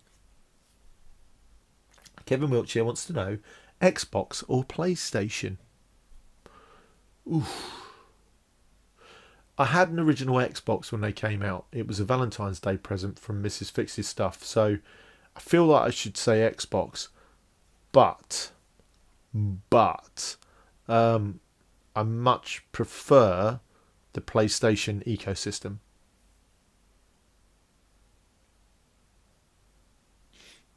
Amiga for Mortals always wiggles his Agnes. You got a rogue G in there. Namco's, have you ever done a repair job? Tar. I don't know what you mean now. You have to clarify. Let's poke on the game to get infinite lives. I've got a 5150, a Walters clone, a 2CI and an LCPSU on the shelf for waiting repair at the moment. I keep meaning to video it, but I'm too busy coding as well, and I always forget. It says 45 RPM software. Oh, yeah. Namco's, have you ever done a repair job that made you run around the houses just to find out it was a simple thing? Don't. I once, on a very old video card, which was S-video to a TV, I once couldn't get an image on this old, like, 26-inch not LCD, 26-inch CRT. It was coming out of an old PC, and I was playing DVDs out of a DVD drive, and I could not get this thing to work.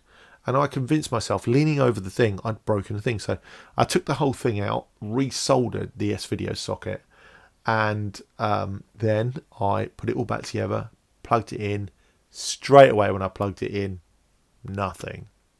And then what I realised was that the S-video cable that I was plugging into the card and the S-video cable that was going into the back of the adapter on the CRT TV, they were two different S-video cables. And behind the unit was just two ends plugged into nothing. So I took out the entire card, resoldered the whole socket for nothing. So yeah, running around the houses, unfortunately I didn't go around the back of the unit. Amiga for Mortal says, I've been asked to stream some joystick building, but I'm sure I'd screw it up if I was live on stream. If you do anything live, it will go wrong.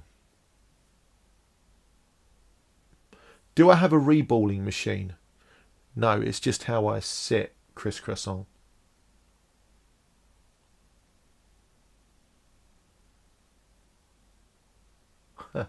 Mark Wright says, such an awesome and engaging video, brimming with expertise and personality. Should be on 100,000 subscribers. I'd love to know what channel he's watching at the moment. I think I might sub to that. Franco Walker, I had to mod my PSX. It would only play with the lid open, so I bypassed the lid sensor switch. Fine ever since. That's weird. Lid open? It's usually the other way round. Hello, Lord Peter. Good evening from England to you in Denmark. Matthew Haig says, PlayStation has better exclusives. Yeah, true. Most Xbox exclusives also come to PC, although that seems to be changing a bit. Yeah, it does, yeah. All of these, I mean, even PS4 and Xbox, they're essentially PC hardware under the hood. So it's just controlled commercially what ends up on the PC. Hello, Dennis. I'm afraid I can't read Cyrillic, so you'll have to pop that into English, my dear. Hello, Retro JB. Stefan Payne says there's also a DRM issue on Xbox, which was coming to light again over the weekend when they had an outage and a couple of people couldn't play anything. That's what's going to happen when they shut the servers down. It just is. Martek, have you managed to find out the source of the fire? They just said electrical somewhere in the garage. That's as much as they could find.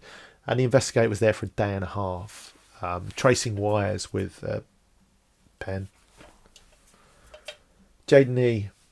Hi, new here. Good to see you back on your feet after losing everything. Thank you, Jaden. Neil says it was the smart meter. Oh, Neil, you could get your own gags and stop leaning heavily on Dave's material. More Fun Making It did some live pinball building a few times, and it was very stressful but also really good fun. Oh, thank you, Chris. That's very, very kind of you. And I shall. Schlande.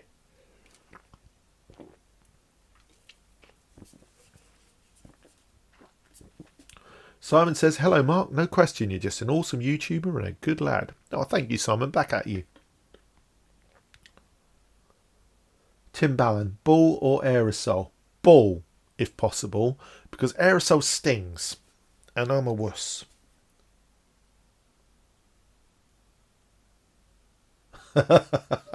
Franco responded, neither. I want it for my armpits. I'm trying to say that. I know the joke now, yeah. I want some deodorant. Ball or aerosol? Neither. I want it for my armpits. Ah. Oh dear. Nicky Wicks. I picked up a 40 Lynx 2 for £30. I've recapped it to find the screen is knackered. I know you've installed the Benven screen on yours. Do you rate it? 110%. It is the best thing to do to your Lynx.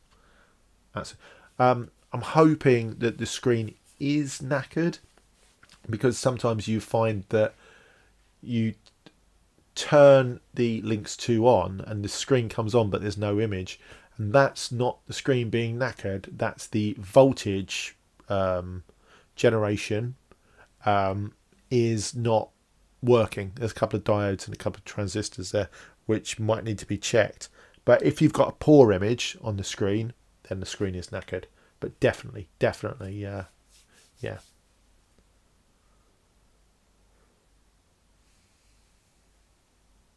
Matthew Haig, £10. Twerk time? No, he didn't ask for a twerk. He said, have a few more tinnies on me. If he'd have specified, I would have done it and you'd all be sick. Hello, everyone. People I know and people I don't know, says Simon Osborne. Well, hello, Simon. Simon Green, on a scale of 1 to 10, how gutted are you that EA Games have lost the FIFA franchise? Well, not at all. I don't care. It just means I'll get less shite posted to me.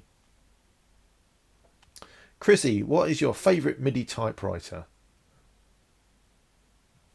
Probably the same as Reese's.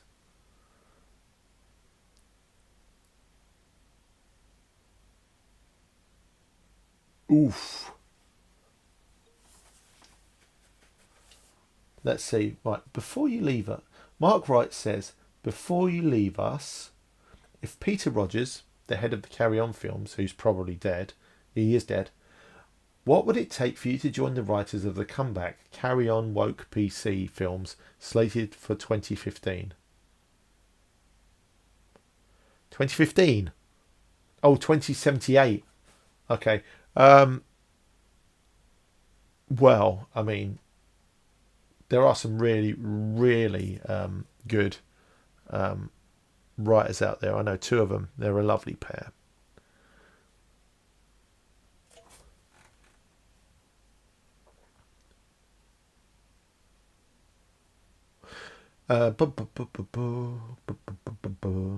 What is the keyboard in touch of the keyboard in front of you?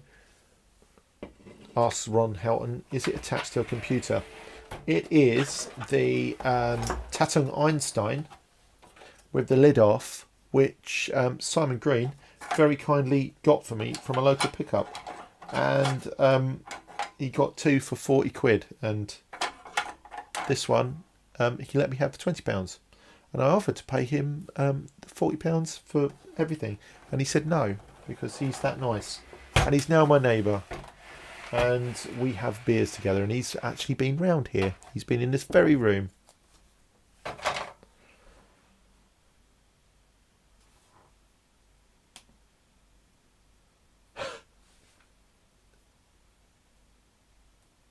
FIFA wanted something ridiculous, like $1 billion for 5 years. Yeah, well.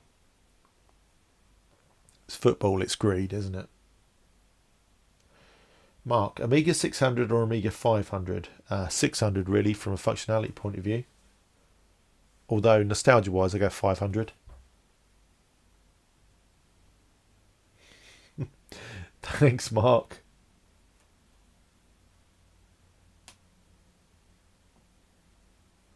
What's your favourite beer stroke stout? I'm not a big stout fan, if I'm honest. For example, I can't drink Guinness. It just makes me really horribly unwell. I like a Nuki Brown. Who doesn't? It's just chemicals. I'm not allowed to drink it though, because it makes me argumentative, shall we say. I can of Stella, but really, any good German beer is what I want. I'm not really a fan of IPAs or anything like that. A good German beer. I'm a simple man. Thank you, Rory.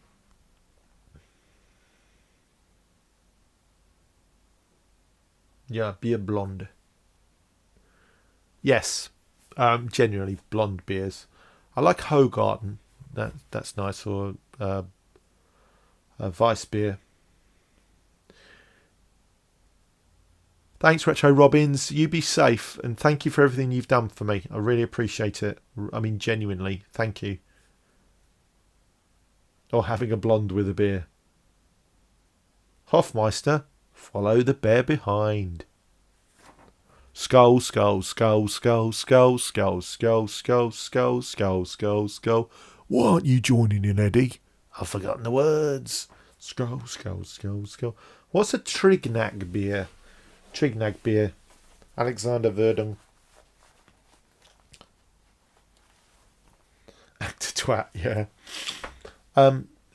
Beck's, I like Beck's, but it gives me really bad breath for some reason. Like immediately as soon as I drink it.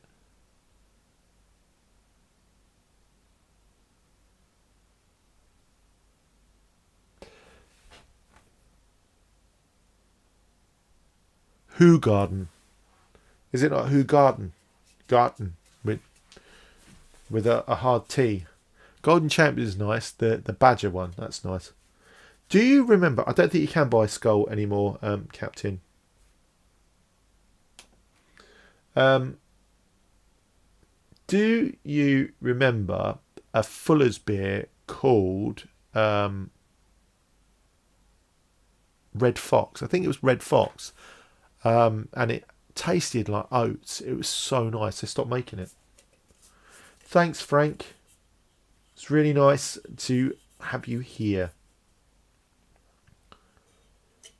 Have you ever been tangoed, Mark? No, I have not stood long enough for Larry Bundy to slap me. Doom Bar. No, I don't like Doom Bar at all.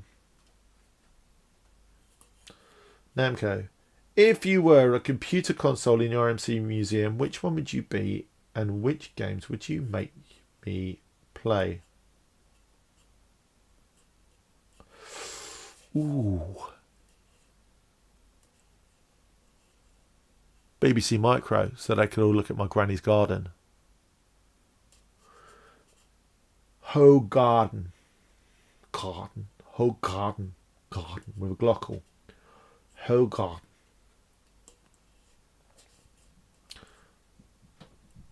Red Stripe is good. Isn't that Jamaican or something?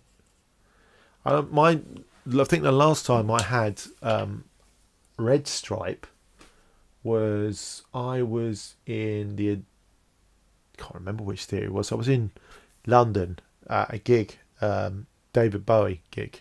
I was on my own, and I had a friend who had a girlfriend who worked in the box office, and she put a ticket aside for me. So I went up there, and it was just me. And I went in, and I sat down, and I was in the section with the Pet Shop Boys, Boy George, everyone. We all just sat there. And I was drinking Red Stripe with loads of 80s pop icons, watching David Bowie.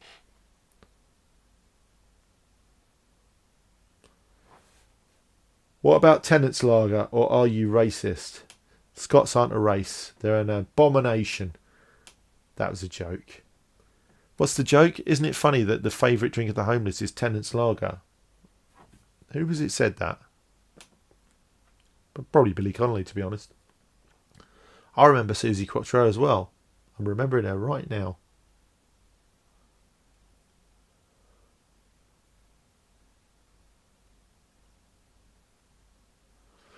Off the beer for the last few years. I've been off the beer, actually, to be honest.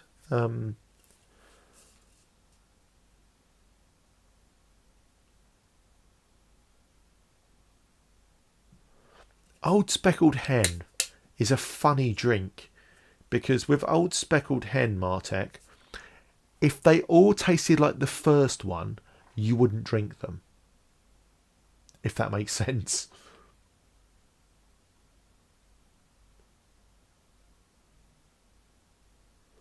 Costado is going to give a course on how to properly pronounce Belgian and Dutch beer names during the Cave Day on the 28th.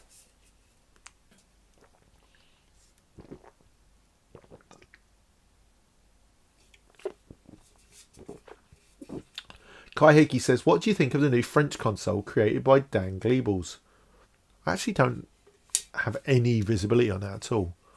I'll need some more info on that. Can you recommend a particular solder wire? Cheers, says Old School Paul.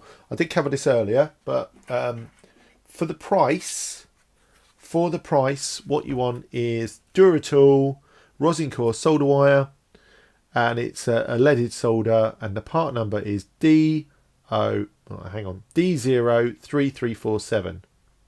That's D03347. Call now, lines are open. D03347. Thanks, John. Thank you so much for everything you've done for me, mate. Really appreciate it.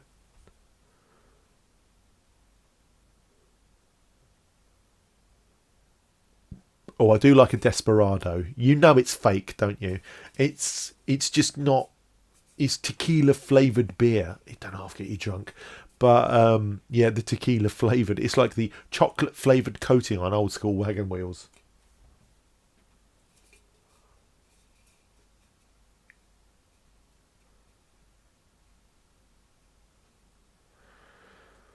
Martek, what are your views on the Atari VCS? I don't care about it, if I'm honest. It's not interesting to me. I'm not fascistic in my view that retro is retro. By all means, make new things of new things. That's fine.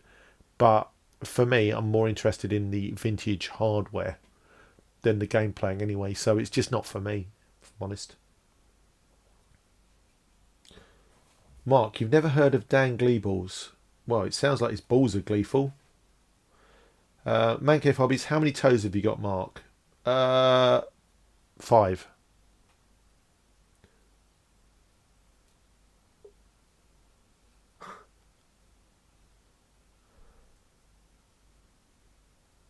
Mark Wright says, which flavour of Haribo? Cannibal.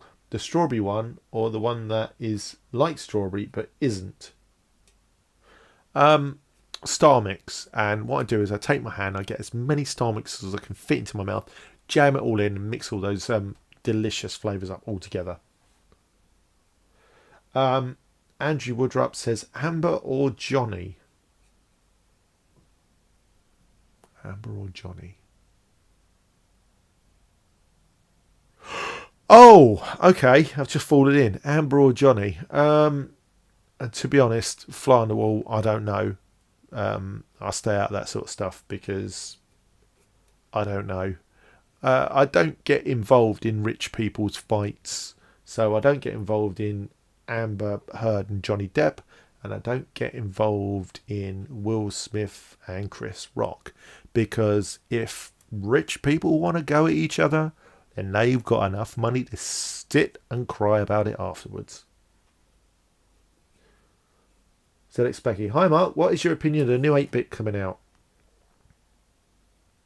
You think you are tribute, homage, or pure passion? I've got no problems with tributes, got no problem with homage or pure passion. When things are a cash-in, you know, I just can't be bothered with it. It's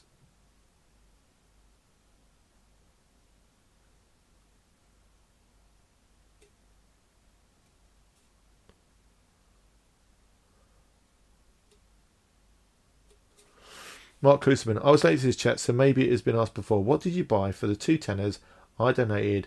The PayPal donation worth 35 grand. Okay, so your 2 tenors probably paid for a couple of light switches, and most of that money has been spent on rebuilding the house in a way that is more efficacious to making videos.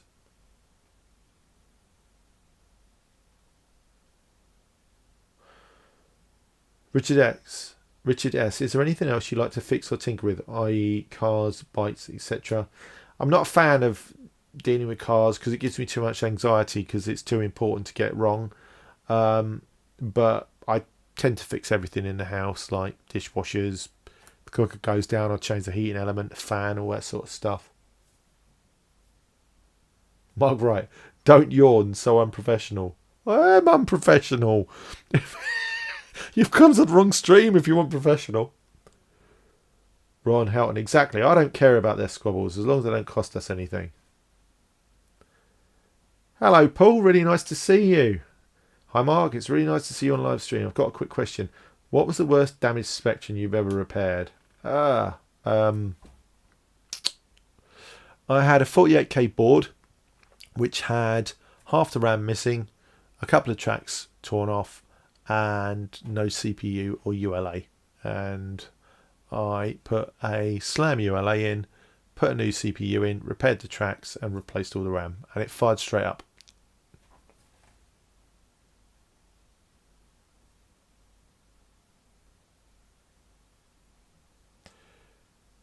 I'll see you later, Amiga for Mortals. Thank you, mate. DGM99. I'd slap a guy that mocked my wife. Yeah.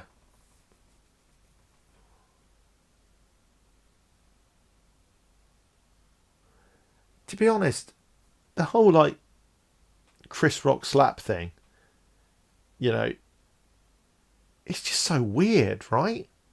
It's just such a rarefied atmosphere. I can't get my head around it. And to be honest, I can't be bothered to.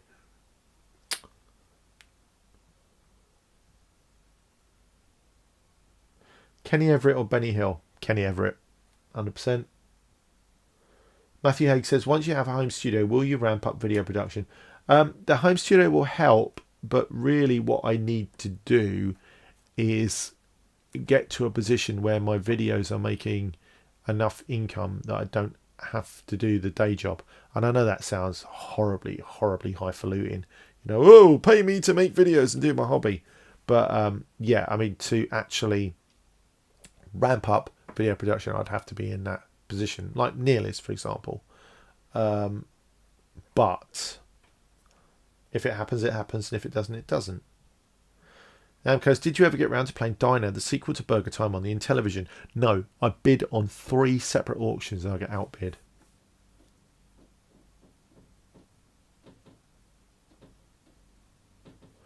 How many electric outlets are you adding to the house build? Said Crimson 7085, or reference there to a voltage regulator. Loads, absolutely loads. We actually had a meeting with the electrician the other day and we went around and pointed out exactly where they needed to go.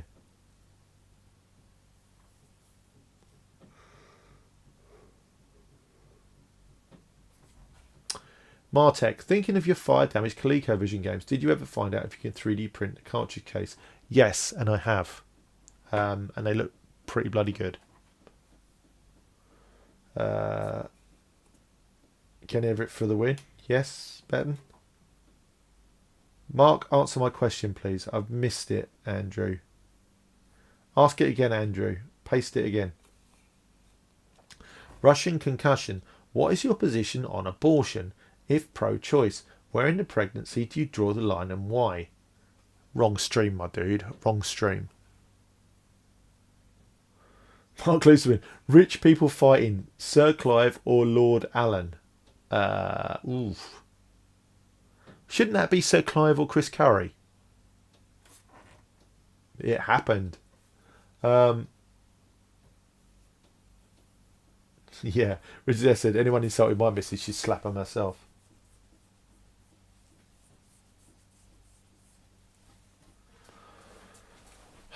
Mark, any tips for consistently blowing or burning out Spectrum 48K keyboard membrane? They shouldn't be burning out. There's something weird going on there.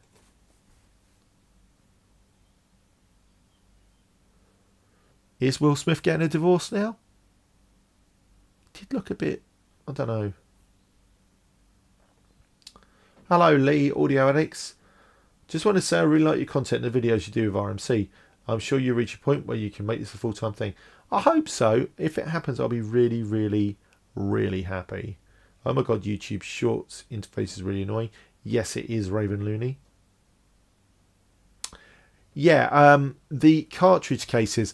For those of you who are patrons, you'll know, but in Patreon, I do votes on what they want to see in the upcoming next video. And that is actually one of the contenders. So when that gets voted for, then it will happen. And we will be making new cases, new labels, and test them in the ColecoVision. But only when it actually happens.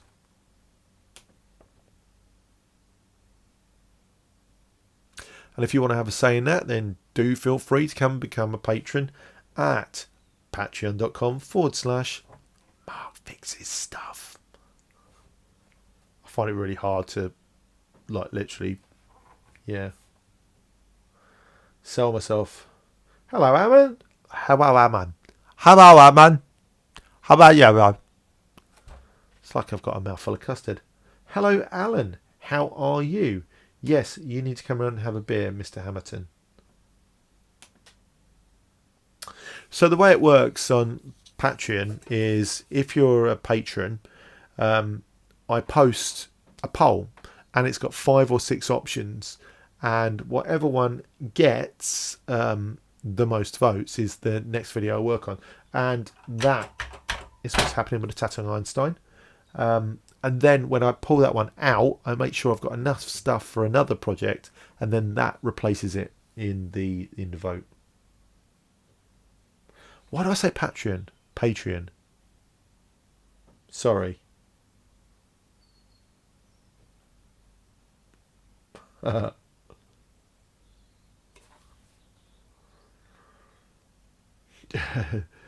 Canva do Dune or Star Wars? It's got to be the spice, really. It's got to be the spice.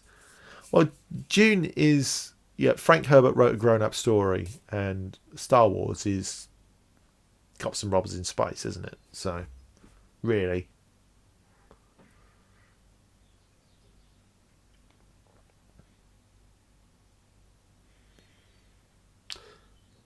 Okay, the time is 1 minute past 9. So I'll probably go for another 10 minutes and then I'll let you go. Does that sound good?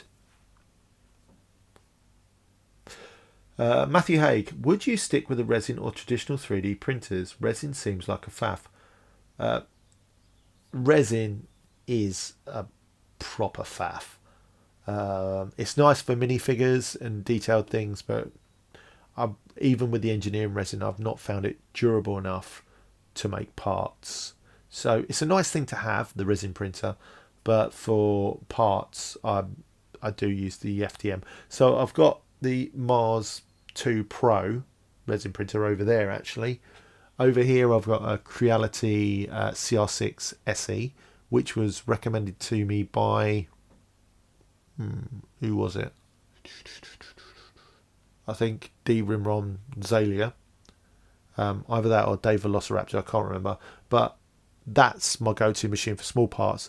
And over there, I've got a CR10S V2 Pro, which is larger, which I use for printing silly things like this half Iron Man helmet, which I've got here.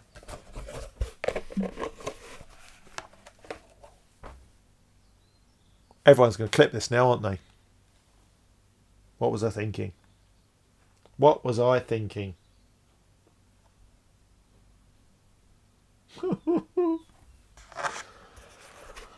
Anyway, yeah, I need to do the front piece for that. Sand it down, spray it. It'd be pretty good.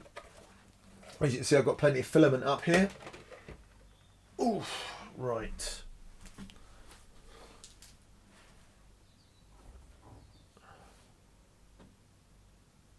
Right, let's roll back, I think all the Dune movies sucked, said Mark Smith. They weren't great, but I've got a soft spot for anything with Sting in it. I'm not answering that, Paul, about the Amiga sound chip. Yeah. Right. See you later, Hooked on Classics. Thank you very much. Serious, what filament are you rocking? I use Everyone Silk PLA mainly because I've got a good profile for it, but I'm not really that fixed on too much stuff. ZX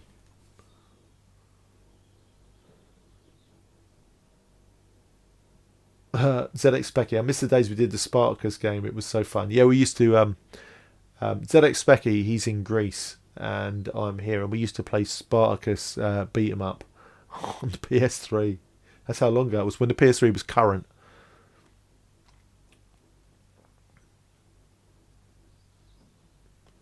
Richard S. I know it was a bad event, but has the house being an empty show actually given you a chance to do things to it you wouldn't have been able to do?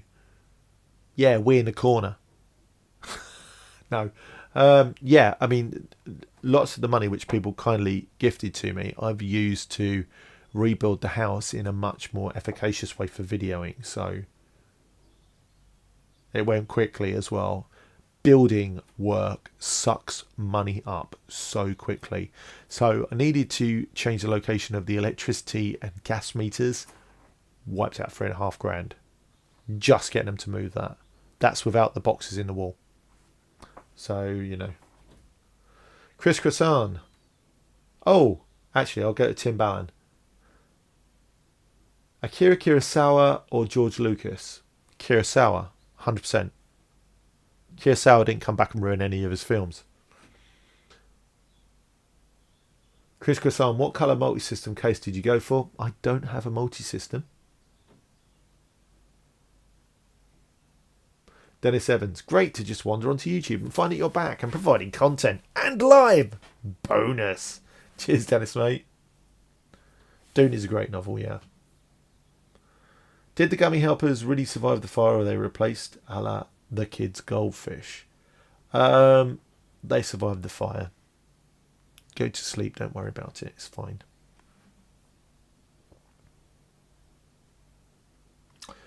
Were you or are you a fan of the good old-fashioned point-and-click adventures, asked Martek? If so, what was your favourite? Not old school to your mind, probably, but I really like the Broken Sword series a lot. I really enjoyed those. Also, Day of the Tentacle, brilliant.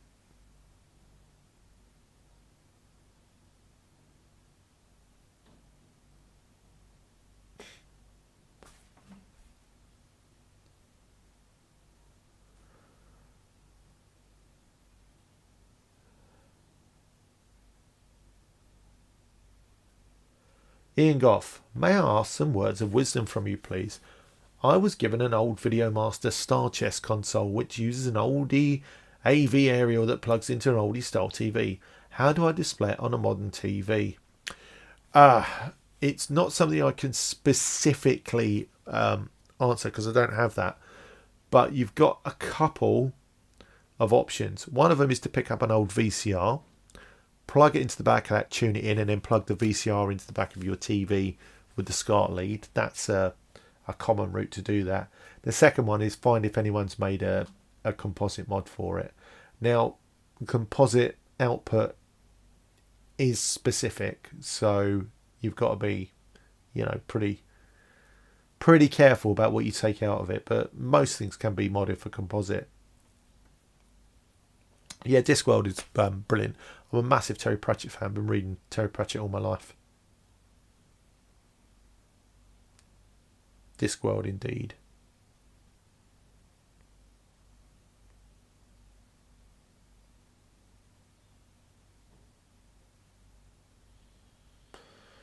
Good Lord, we've been at this for 2 hours. Are you not all bored yet?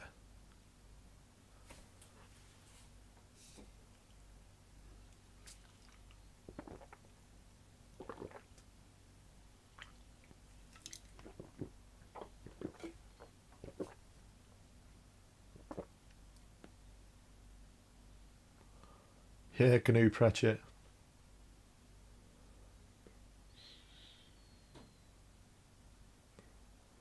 May you rest in peace. But his name is forever sung on the clacks.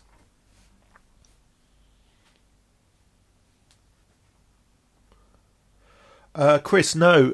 Input to RF modules are not standard. They can vary quite dramatically, and you could buy different RF modules which would take different inputs. Thanks, Cyrus. They are. Okay, Dennis, go for it.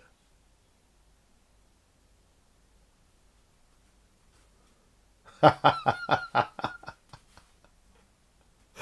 can't even read that out, Mr. Wright.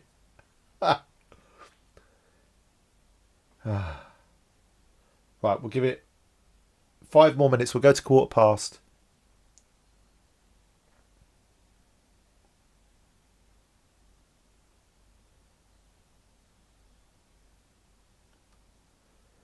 Have I managed to get a full selection of machines? No, I haven't managed to replace everything that I lost, but I have got lots and lots of good things and things that I didn't have before. So I am blessed, as they say. Thank you, Matthew. I really appreciate you dropping into the stream, and thank you for all the questions. You really, really have livened things up. Thanks, Richard. Lego Optimus Prime. Oh dear. I'll have a think, Dennis, but to be honest, I've got so much stuff. I don't need to send me things. But thank you very much, sir. You can't find a 3-way fully wired SCART switch because the voltage drop means that the output doesn't conform to SCART standard. So by the time you get to a 3-way SCART switch, you need an amp in there. Yeah. Yes, Chris. Thanks, Mark. And Mark. Thanks, Franco.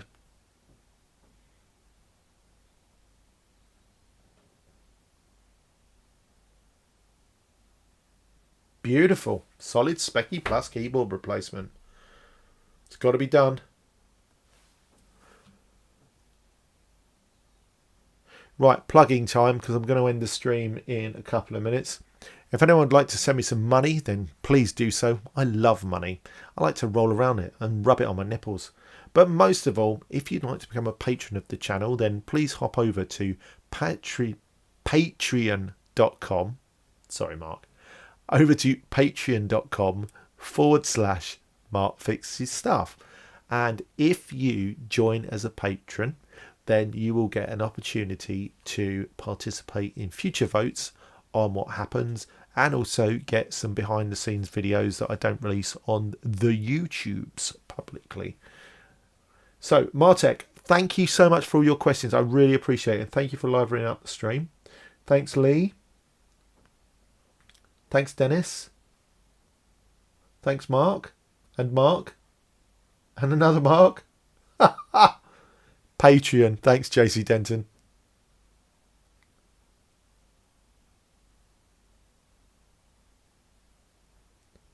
And any of you patrons, if you enjoyed this live stream and you want to see more, then do just I'll do a poll in Patreon. Thanks, Rory. Oh, thanks, Chris. Money. Thanks, Dave. Money. The beginning of Toy Story 2. I'm not answering that, George. I've been really big problems. Mark writes off to have a magical golden shower to celebrate someone so beloved. In the words of Sega, congratulations. If I had a few quid to rub together, I'd be yours. Never say never. Good night, everybody, says Franco. Dennis, bloody hell. Bloody hell. Thank you.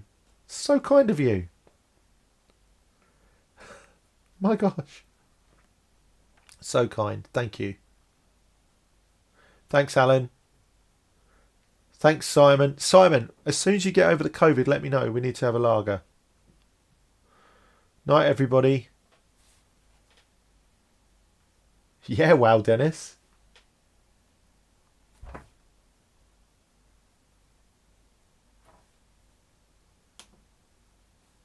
£50 worth. I won't have any bloody nipples left, mate.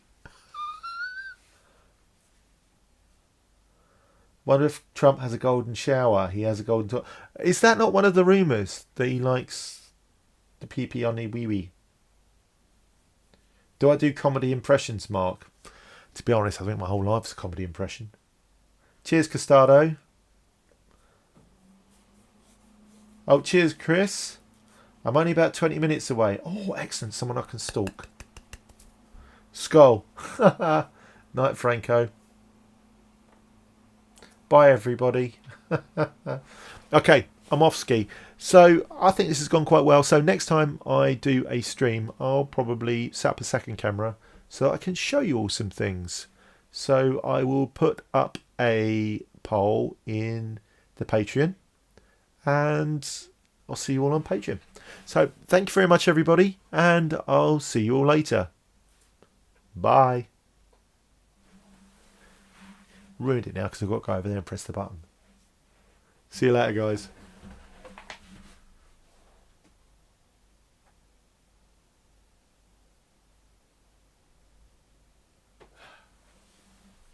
Literally no twerking. You missed a trick there. Bye.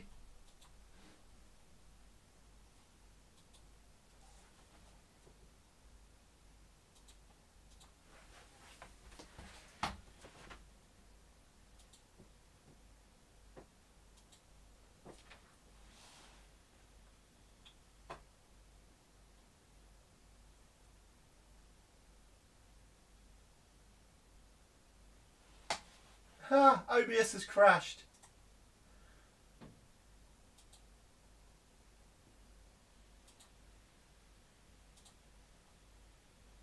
Bye, everyone.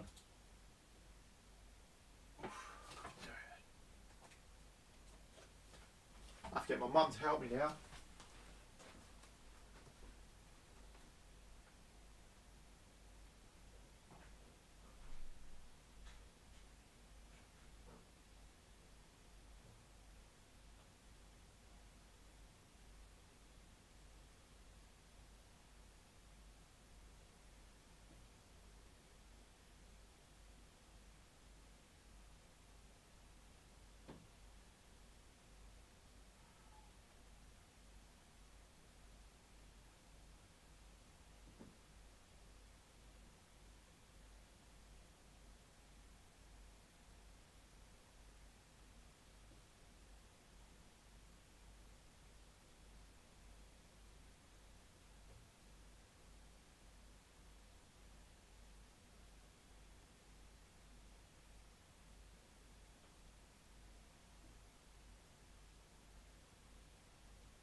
Right, I'm really going now.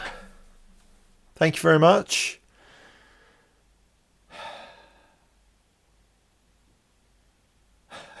I had to go for a wee. I was so desperate for a wee for the last half an hour that I just had to run as soon as I stood up. If this is an accidental screen, who owns the copyright? Nobody wants to own the copyright to this nonsense.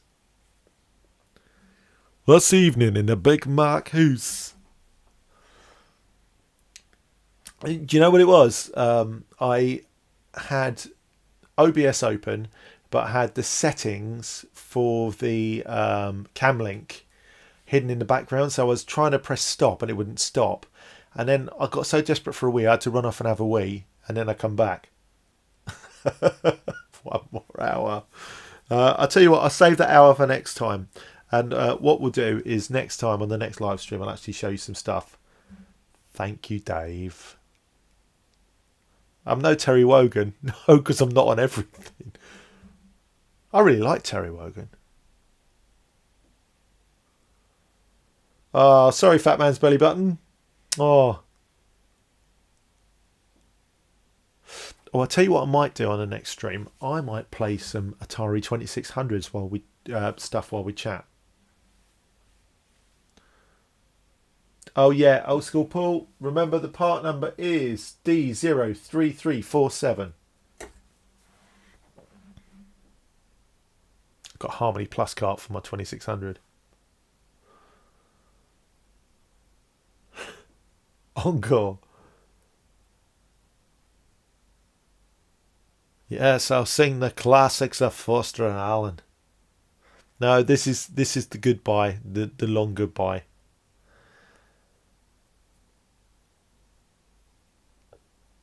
Leave them wanting more, as they say.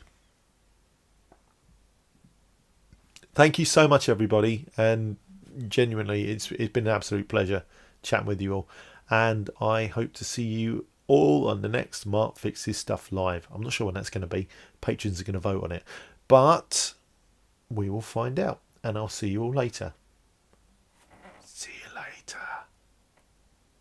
Bye. Bye.